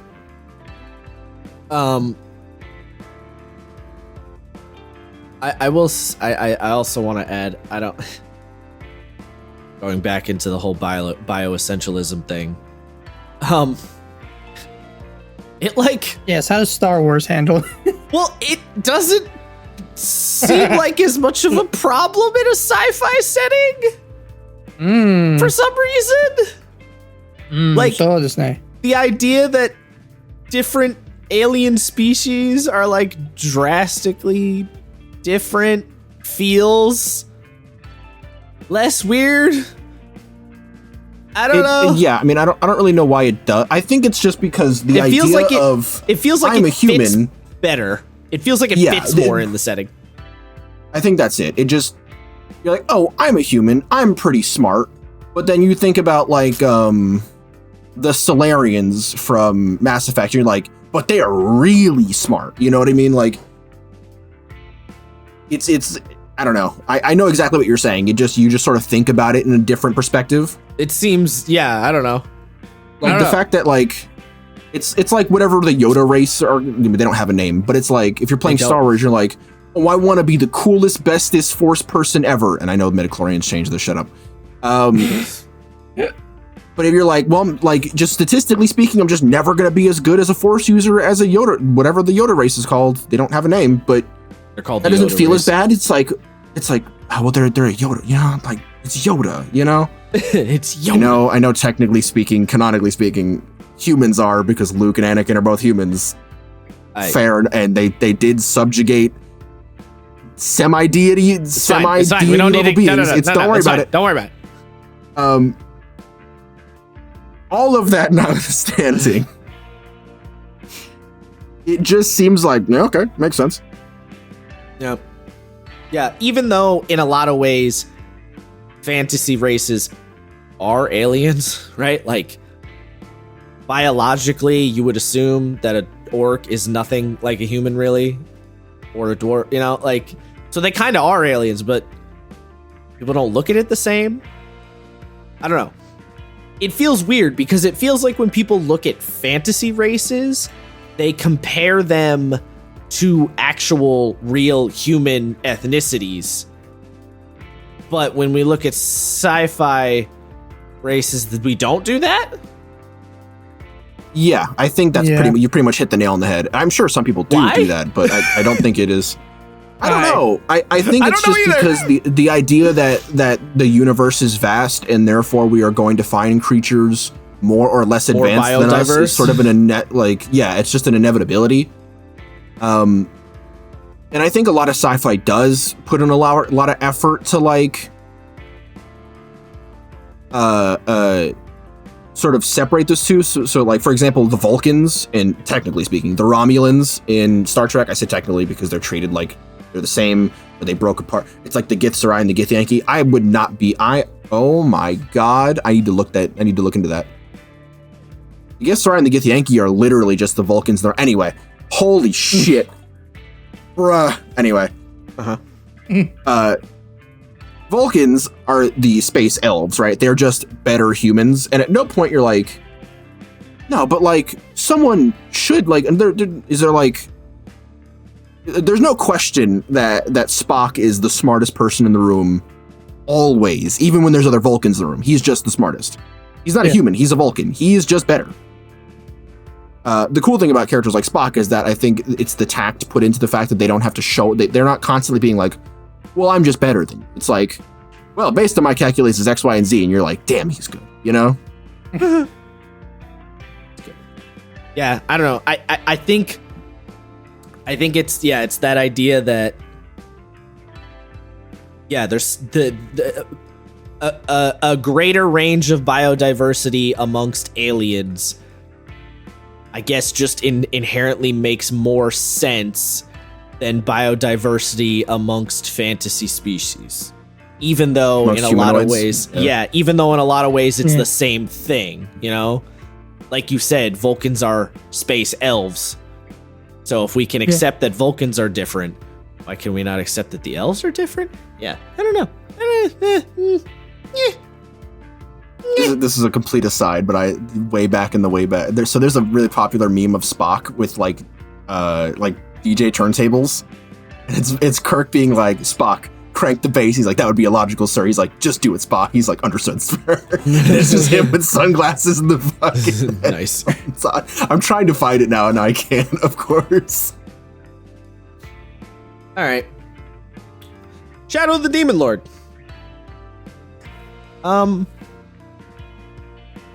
Metal. I'm realizing I kind of have less to say about this now, because Shadow of the Demon Lord actually kind of is in a similar realm as the way Star Wars does it, where your species selection is pretty determines a lot about your character. It does the same thing Star Wars does, where it determines your starting attributes, it determines your starting health and your movement speed and your languages, and like it determines a whole bunch of things. So, you know, your species selection is very important to kind of your character build if you were in Shadow of the Demon Lord. In the same way. And I think the way Shadow of the Demon Lord does it probably would be seen as pretty like old-fashioned and out-of-date design these days. But again, much like Dungeon World, Shadow of the Demon Lord is sort of intentionally calling back to that older design. Yeah. So people might get mad at it about the bioessentialism stuff.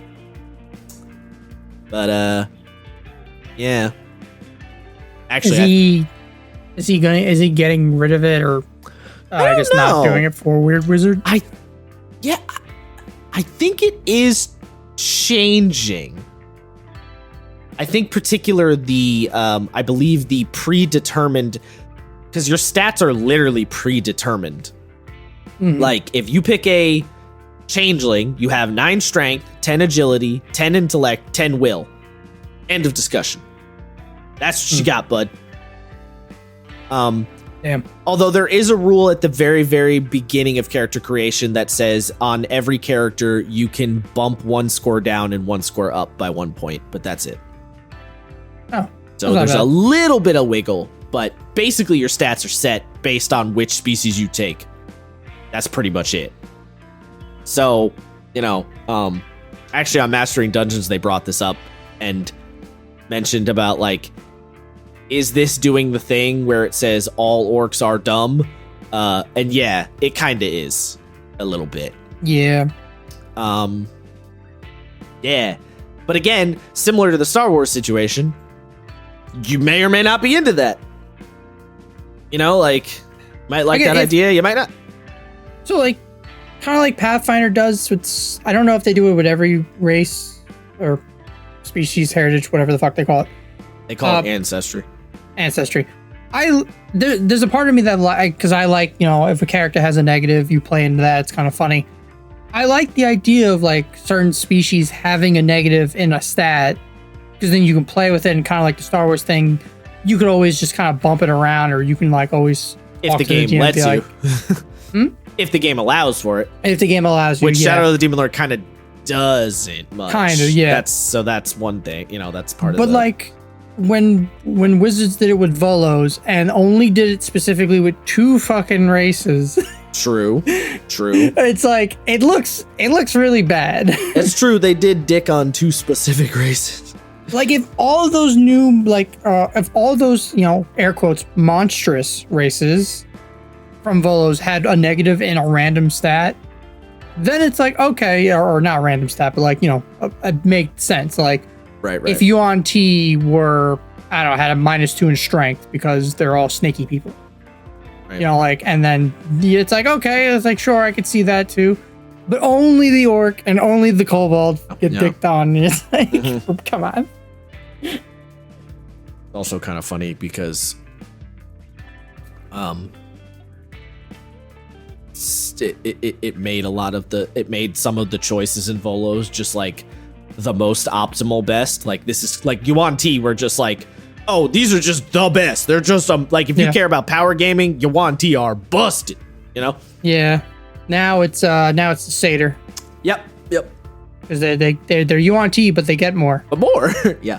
But more, except for the poison, which now, thanks to Mordenkainen's multiverse book, now Yuan Ti only have poison resistance and not immunity. Yeah.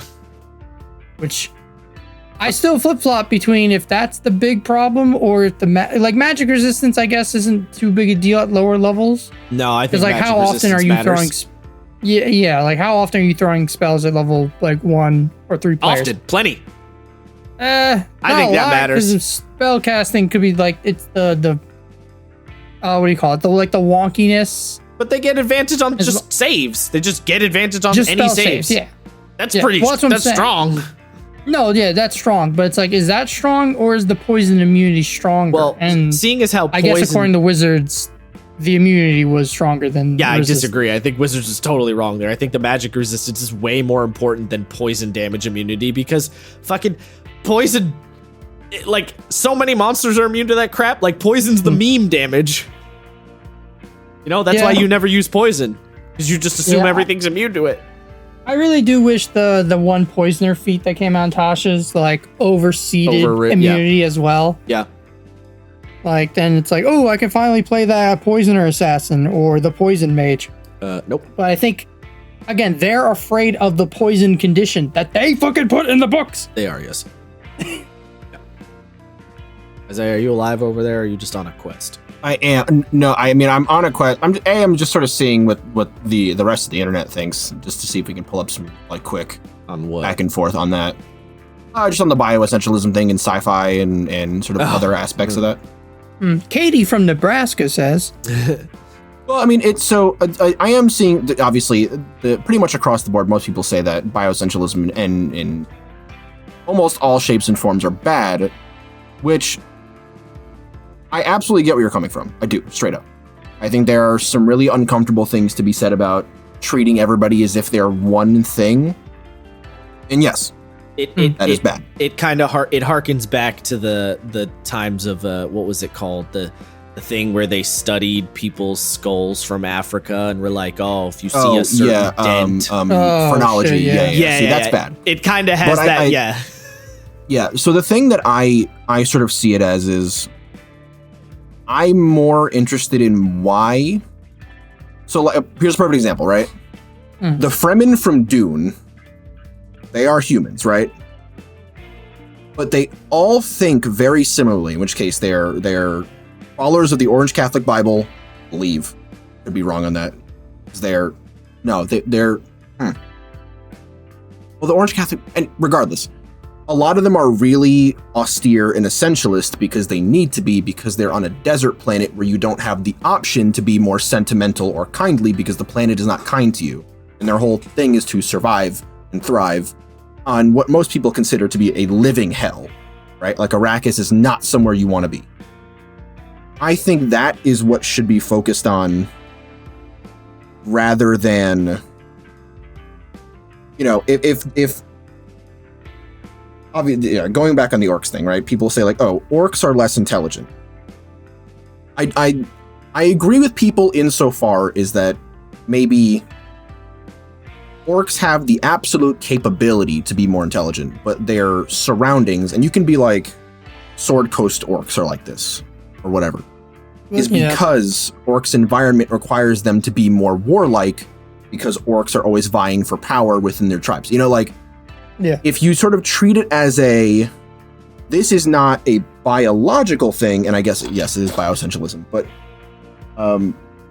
if you treat it as more of a, like, they have these downsides as potentially a cultural or like a behavioral thing that's not quite cued to their DNA, that's a way of thinking about it.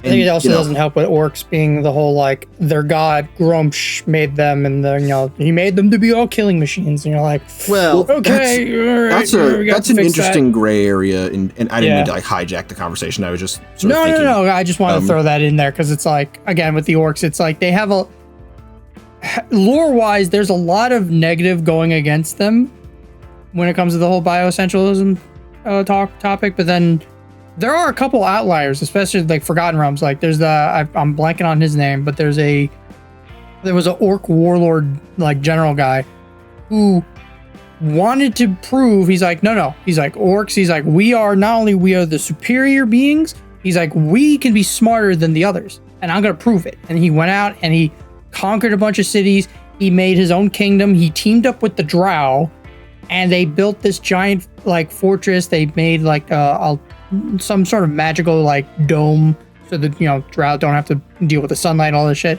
And he like set up like an educational system and a working military force. And he's just like, yeah, look at my awesome peaceful kingdom I have here. Look at this. Yeah, the superior society. This guy right here, orcs. Right. Well, he's just like, you're like, man, I am very conflicted. So what you're talking about, Matt, is kind of the thing that Pathfinder was trying to solve with the heritage system. Which, get there. Yeah. Like I said, my bad. I didn't mean to. We're kind of. It probably sounds like a backtrack to what we were saying. What I just said. I mean, to piggyback on what you're saying, though, like, yes, Isaiah, I get what you mean. It's like, the idea is that the reason the orcs are not as intelligent is because of their warlike culture.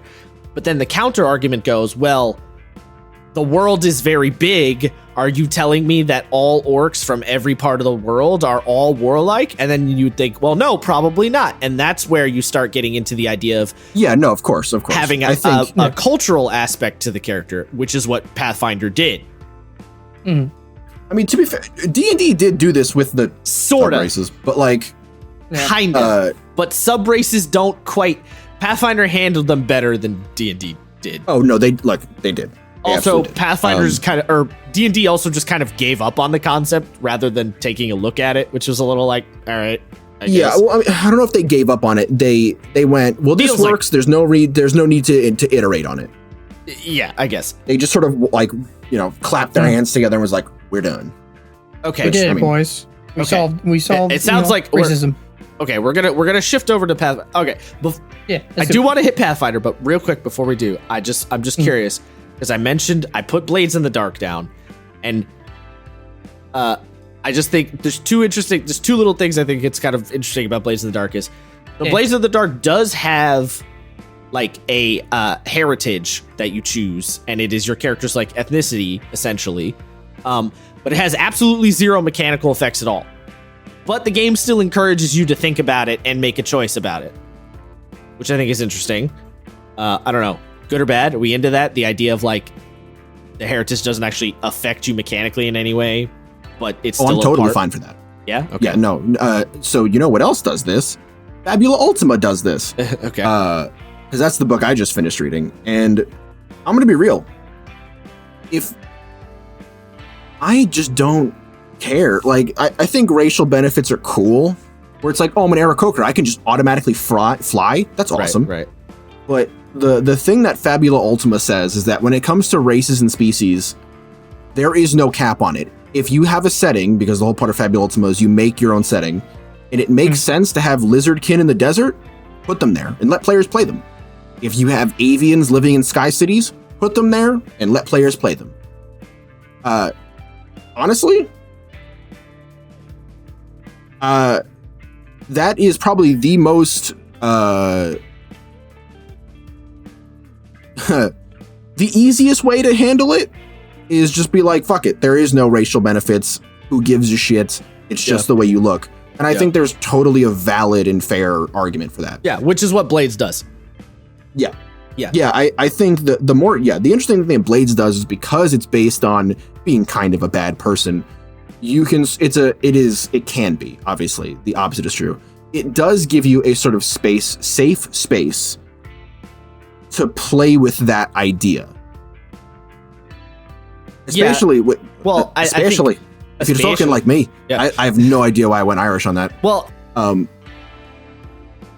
yeah, and like, I mean, there's no way we're going to avoid this.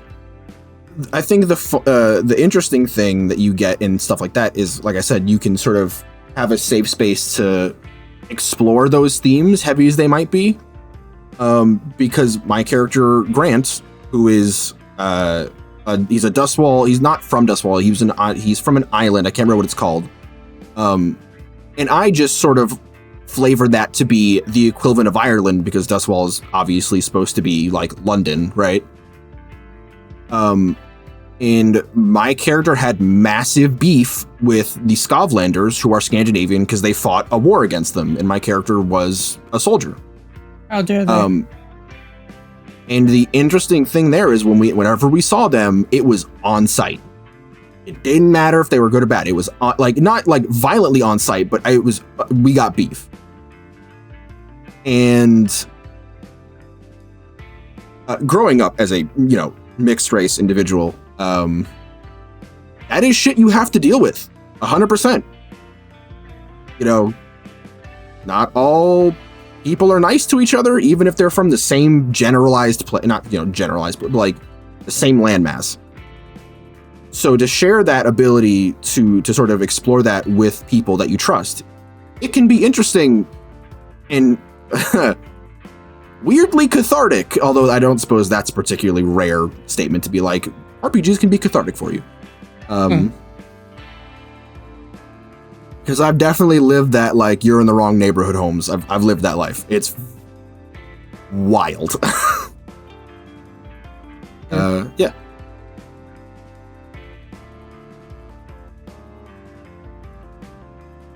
No, I mean, I look, you said we were getting in the mud. I'm getting in the fucking mud. Yeah. I don't know. I got nothing. No, I was gonna say, I mean, honestly, same. Like, coming from, even though, like, both my backgrounds, like, two Eastern European, backgrounds, they don't like each other very much. So I've had to deal with that in my life for a while. Yeah, I mean, I think I've said it before. Just for the record, I'm Hispanic and Mediterranean, so people kind of figure out where I'm coming from on that one. Yeah. So, I don't really know how to. I don't think we can really. I think you just have to pick up on a cold open to a new topic. Good luck. Speaking of cold opens to a new topic, Josh, I mean, tell me about Pathfinder 2 Ancestry System. Huh? There you go. Yeah. All right. Well, anyway. Okay. So, yeah, the Blades idea we're cool with. Sorry. Yeah. Okay. My bad. So, yeah. I mean, I think Pathfinder basically did the better version of what 5e really should have been, like, shooting for. Yeah. Basically, Pathfinder uses Ancestry. They changed. They were the first ones to really get the name change thing going because they called it Ancestries. Right. Which I like. I just like that as a word. I think that's a good one. I like that too. That or heritage. Like, it fits better. Does. So Ancestries dictate your hit points. They dictate your starting speed. They give you ability boosts. So, for example, a dwarf, 10 hit points, you're medium size, your movement speed is 20 feet. Your ability boosts are Constitution, Wisdom, and one free one. So you get to pick an extra one. And then you get a ability flaw of Charisma. And then you also get some languages. So that's very D&D-esque, and you're like, okay, sure. Yeah. But then, more importantly, you have the heritage. And your heritage, so your ancestry is like what you are biologically, right? You are a dwarf, or you are an orc, or you are an elf. Your heritage is sort of your cultural / historical background. So you have dwarves, but then you have ancient blooded dwarves, death warden dwarves, forge dwarves, rock dwarves, strong blooded dwarves. And each of those gives you a different ability that sort of, gives you a little bit of your character's like historical / cultural background. So if you're a death warden dwarf, your ancestors have been tomb guardians for generations. The power they the power they cultivated to ward off necromancy has passed on to you. If you roll a success on a saving throw against the necromancy effect, you get a critical success instead. So it's like, oh, you've been around like necromantic magics. Yeah. That's great because you go, oh, well, I'm a dwarf, but now you can show all these different cultures of dwarves via the heritage options. And then on top of that, you get ancestry feats. Mm-hmm. And Pathfinder feats is really, in a lot of ways, their bread and butter mechanic. It's like one of their core mechanics. Yeah. And the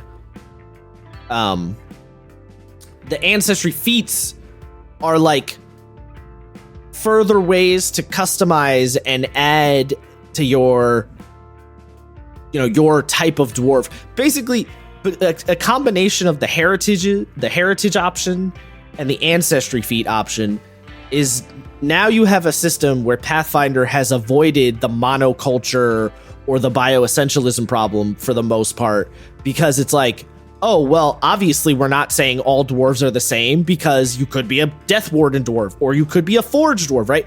The Death Warden dwarves, maybe they're not smiths, which is like the stereotypical dwarf thing, but the Forge dwarves are smiths. Mm-hmm. It's just a cool system, like ancestry dwarf. It does seem feats. really elegant. It's like it keeps I that. haven't read it in years, but it does have a really elegant feel to it, where it allows you to.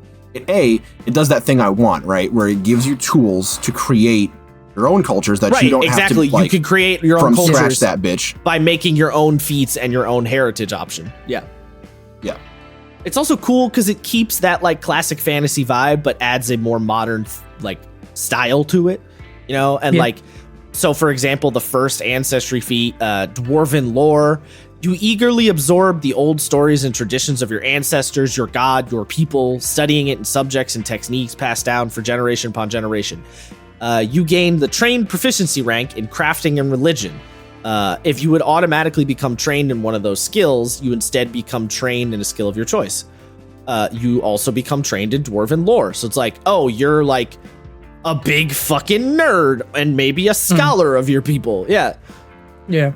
And obviously I'm not going to read through a bunch of them, but there's a whole bunch. And there's multiple levels. Dwarven weapon familiarity. Yeah. You were good with axe and picks. There's level 1. There's the first level feats, 5th level feats, 9th level feats, 13th level feats. Like there's a bunch of them too. Yeah, you get one every 4 levels. And then when you pick a class, then you get you get class feats when you level up. And every ancestry has these heritages. So elves have Arctic elves, cavern elves, seer elves, and whisper elves, and woodland elves. Those are obviously, particularly when you're talking about like Arctic or cavern elves, clearly those are very different peoples, like in a cultural sense. They are obviously not all just elves. So yeah, I think Pathfinder 2E nailed it. I would like 5e to do something like this. That would be very cool. Yeah, I agree. I think honestly, like, I don't know. Like I said, it's been a while since I've heard of that. Like, since I've read those rules, but like, I kind of love that. Like, maybe just overwrite any opinions I had prior to that with that, because that's fucking fantastic. At least when it comes to like having cultures and shit like that. Right. Exactly. I even like the idea that half elves and I was just about to say that. Orcs yes. are sub heritages of humans. The human. Yep. Well, like if 5e did this, it like hypothetically, if they weren't getting rid of them, the half races, but like they could have just made them half species now. I guess they're changing the name to whatever. Yeah. Yeah. You could have just made that like half elf is now a sub race of human. Half orc is a sub race of human. And it's so and then also fucking Wizard of the Coast, put my boys the mole in there, the half dwarves. You fucking cowards. Dude. And the other thing is, based on the way the heritage system is in Pathfinder 2e, right? Like your heritage gives you like a key feature. It's like, all right, I'm a dwarf, but I'm a forge dwarf, so I get the like forge dwarf ability. But it's not anything too crazy more than that. Like it's not a whole bunch of stuff. So if you want to add more half races to your game, like you want to make a half dragon, you just go, oh, I just need to create another heritage option for the human ancestry. That's easy. I could do that. And then you could just add any kind of half peoples you want to your own game. No problem. I mean, you got to think. And look, Isaiah, they even have human variant in here. Versatile heritage. Versatile heritage, yeah. Let's fucking go. Yeah, because the human heritage are half elf, half orc, skilled heritage, and versatile heritage. I find those a little wonky, skilled and versatile heritage. I would have preferred the heritage options for the humans were like specific nations or something that are in the Pathfinder setting, but whatever. It's fine, I guess. But yeah. Pathfinder did it cool. Yeah. That's where we're at. And that heritage thing, kind of a similar vibe to what Worlds Without Number did, where it's like it's a singular key ability, so if you want to like add more to your game, it's a doable thing. All right, so I got a question for you. Oh boy. What do you think about D&D doing the this isn't a racial feature, it's like a thing literally given to you by a deity, like the orcs' understanding of like masonry? I mean, that's just a more complicated way to say racial feature, really. Or how about my new favorite, Spelljammer, the GIF. Your God-given gun right. Gun right. It's like what? Yeah. It's like what? No, just say we're good at crafting or we good at firearm. Don't say a fucking hippo deity from space gave me the power of gun. That fucking. It's just dumb. I'm not even gonna lie. I kind of love it though. I don't hate it. This has big Demon Slayer freedom breathing form 2. I know my rights. Like, well, look, I think it's an interesting. Was it handled elegantly at all in D&D? No, not really. But I do think it's an interesting thing where it's like you have to take into account the very real theistic themes in D&D, where it's like, God is not a question, God is an answer. Yeah, you can't be an atheist in the Forgotten Realms. They're real. Well, you can, but that's a whole other thing. I mean, you can. Canonically, there are atheists, but you're a flat earther, basically. Yeah. The god. Not only are the also, gods, you get sent to like Omega Purgatory. It sucks. Yeah. For you. Not only are the gods real in D&D, you can prove they're real. Yeah. Factually. So it's like, listen, I think it's kind of a fun idea to be like, oh, dwarves have this God-given magical power to like sense, like, and speak through the stone. I think that's cool. But at the end of the day, it is just a more complicated way to give like a racial ability, you know? But I'm okay with it. I think I'm okay with it. Yeah, I don't hate it. I mean, it's interesting. Again, I wish it could have been done a little bit more smoothly. Yes. But I do like the idea that, you know, it's like, well, you can very well, interestingly have a dwarf, right?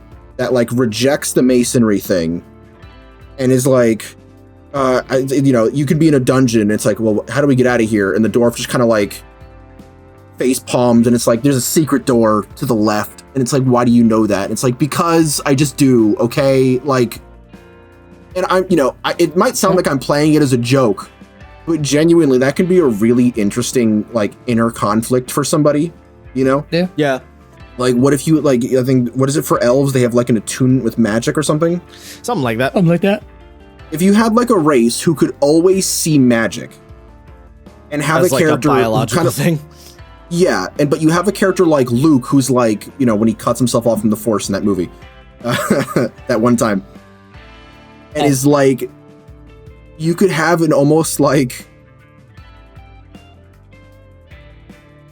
someone who's almost phobic of their own abilities to like, I want it to get away from me.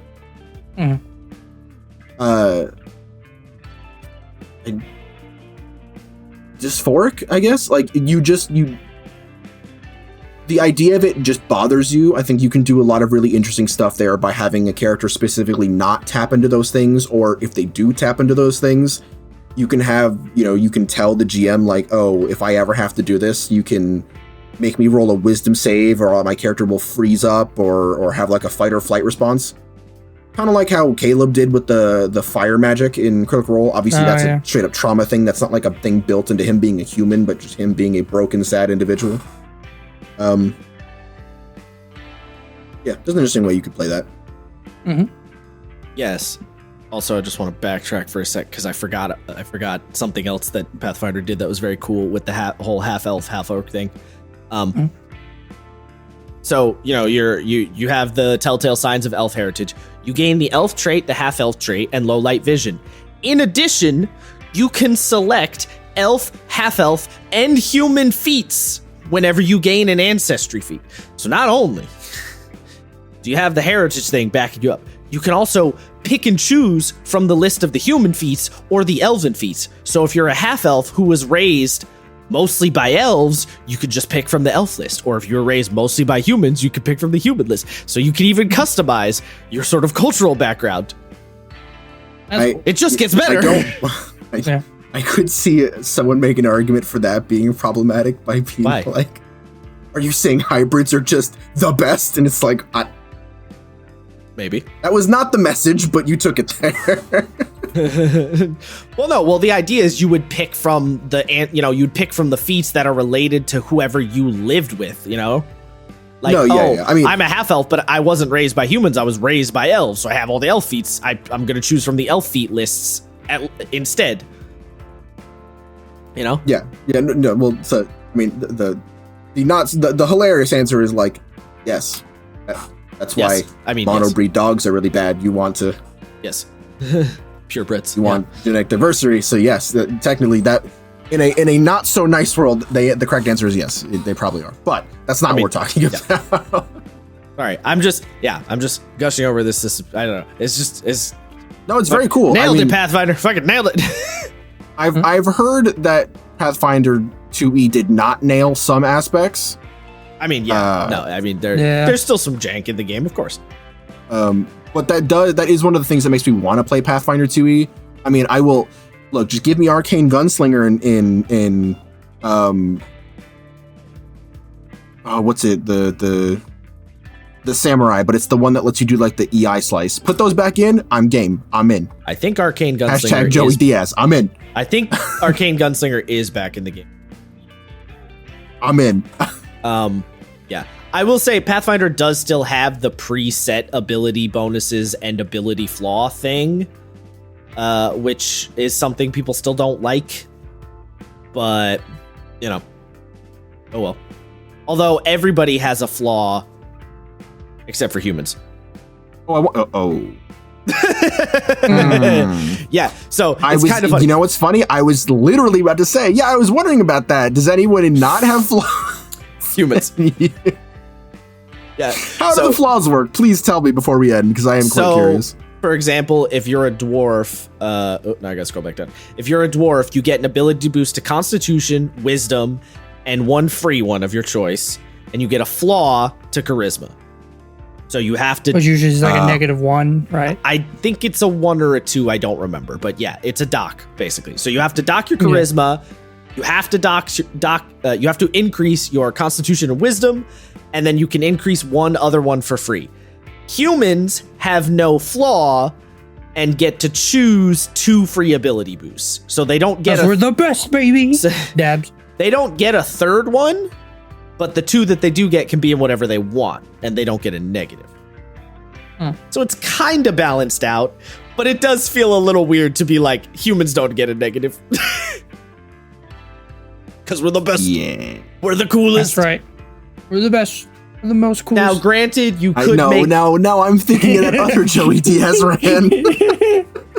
Now, you could make the argument that the reason humans don't get a negative is because stat baselines are based on humans, and so the negatives are all relative to humans, which is why because they're the middle of the road. That's a whole other... Yeah. That is a whole other can of worms that is 100% problematic. Yeah, because then you're getting in the realm of like, oh, so humans are the normal ones, and you're like, well, the first human stepping on the rock, like the first elf like shows up and is like, nah, we were here first. Yeah. Us. Yeah. Do you know what the obvious answer should be to that? You need to have one scapegoat species or ancestry. Like, make them Aasimar, right? Make the actual, like, Angelkin and just make them the bestest at everything. Don't make them playable, but make them the bestest at everything. That would be fun. And then match everyone, including humans, up to them. That would be kind of fun. Right? Because it's the Protheans, right? You literally go... Yeah. And yes, Mass Effect 3 fucked this up. I know. But up until yes, it did. Up until that point, before that, everybody was measured up to the Protheans. And everybody was like, oh, well, that's a human, that's a Solarian. It's in like one might be smarter or less intelligent or weaker than the other, but none of them were as good as the Protheans. Yeah. And that was what made it cool, is we're all sort of children playing at God's game, trying to figure out how the Protheans did what they did. And then a Prothean showed up and he was like, I just like glassing planets, I'm gonna be real. And you're like, no, this couldn't. No, please. No. Please, God. Yeah. You could make the argument with the Forerunners, but we have Forerunners in Halo now. So it's the same issue. Yeah, but dude, honestly, it's almost like when you have the super special ancient race, like don't show them. Don't have them show up. Just talk about them. Yeah. It's better to keep them that way. Halo did it. They weren't like, they were Forerunners that were put into like artificial they're basically like cyborgs. Uh-huh. So it worked a little bit better than Yavik, who is just a Prothean doing Prothean things, and him making really hilarious comments about the Citadel being like, y'all really fucked this place up, goddamn. goddamn. Yeah. All right, let's get this. I think that's a way of handling it for sure. Yep. It's an idea. Let's get the fuck out of here though. Yeah, before we say anything that'll get us actually canceled, more than this episode already will. Yeah. Maybe. If you like this, follow us on Twitter. And I don't know. Be nice to each other when you play D&D and try not to get mad that orcs have a -2 to intelligence. Yep. Don't pull an accidental racism. Yeah. In a similar vein, I do want to mention this as kind of like a disclaimer that we probably should have said at the beginning, but I want to say it now. No. Oops. Look, y'all, we're just here discussing and throwing up things and ideas. I don't think we need this. This is not necessary. I want to give it anyway, because the internet's never going to take things the way they're supposed to be taken. Who cares? If you disagree with what we have to say, leave it in the comments to feed the algorithm. I mean, that's going to happen, yes, but yeah, please do. If you say something we said something you don't like, let's have a discussion about it, because I don't think anyone here, the three of us, are so unwilling to change our opinions on things to not at least try having a conversation about it. And maybe you can learn something, maybe we'll learn something. Honestly, I'm kind of fascinated to find out. I will change nothing. Of course. Yeah. Ostrich stance. Be nice to each other. And for the sake of genuine debate, have a separate opinion and let us hear it. Genuinely. Yeah. Again, in the comments for the algorithm. This motherfucker. Just being honest. Yeah, I know. Yes, do what Sangano says and put it in the comments. Sanga who? I'll tell you later. Okay. Goodbye for all right. Goodbye. Travel with the best.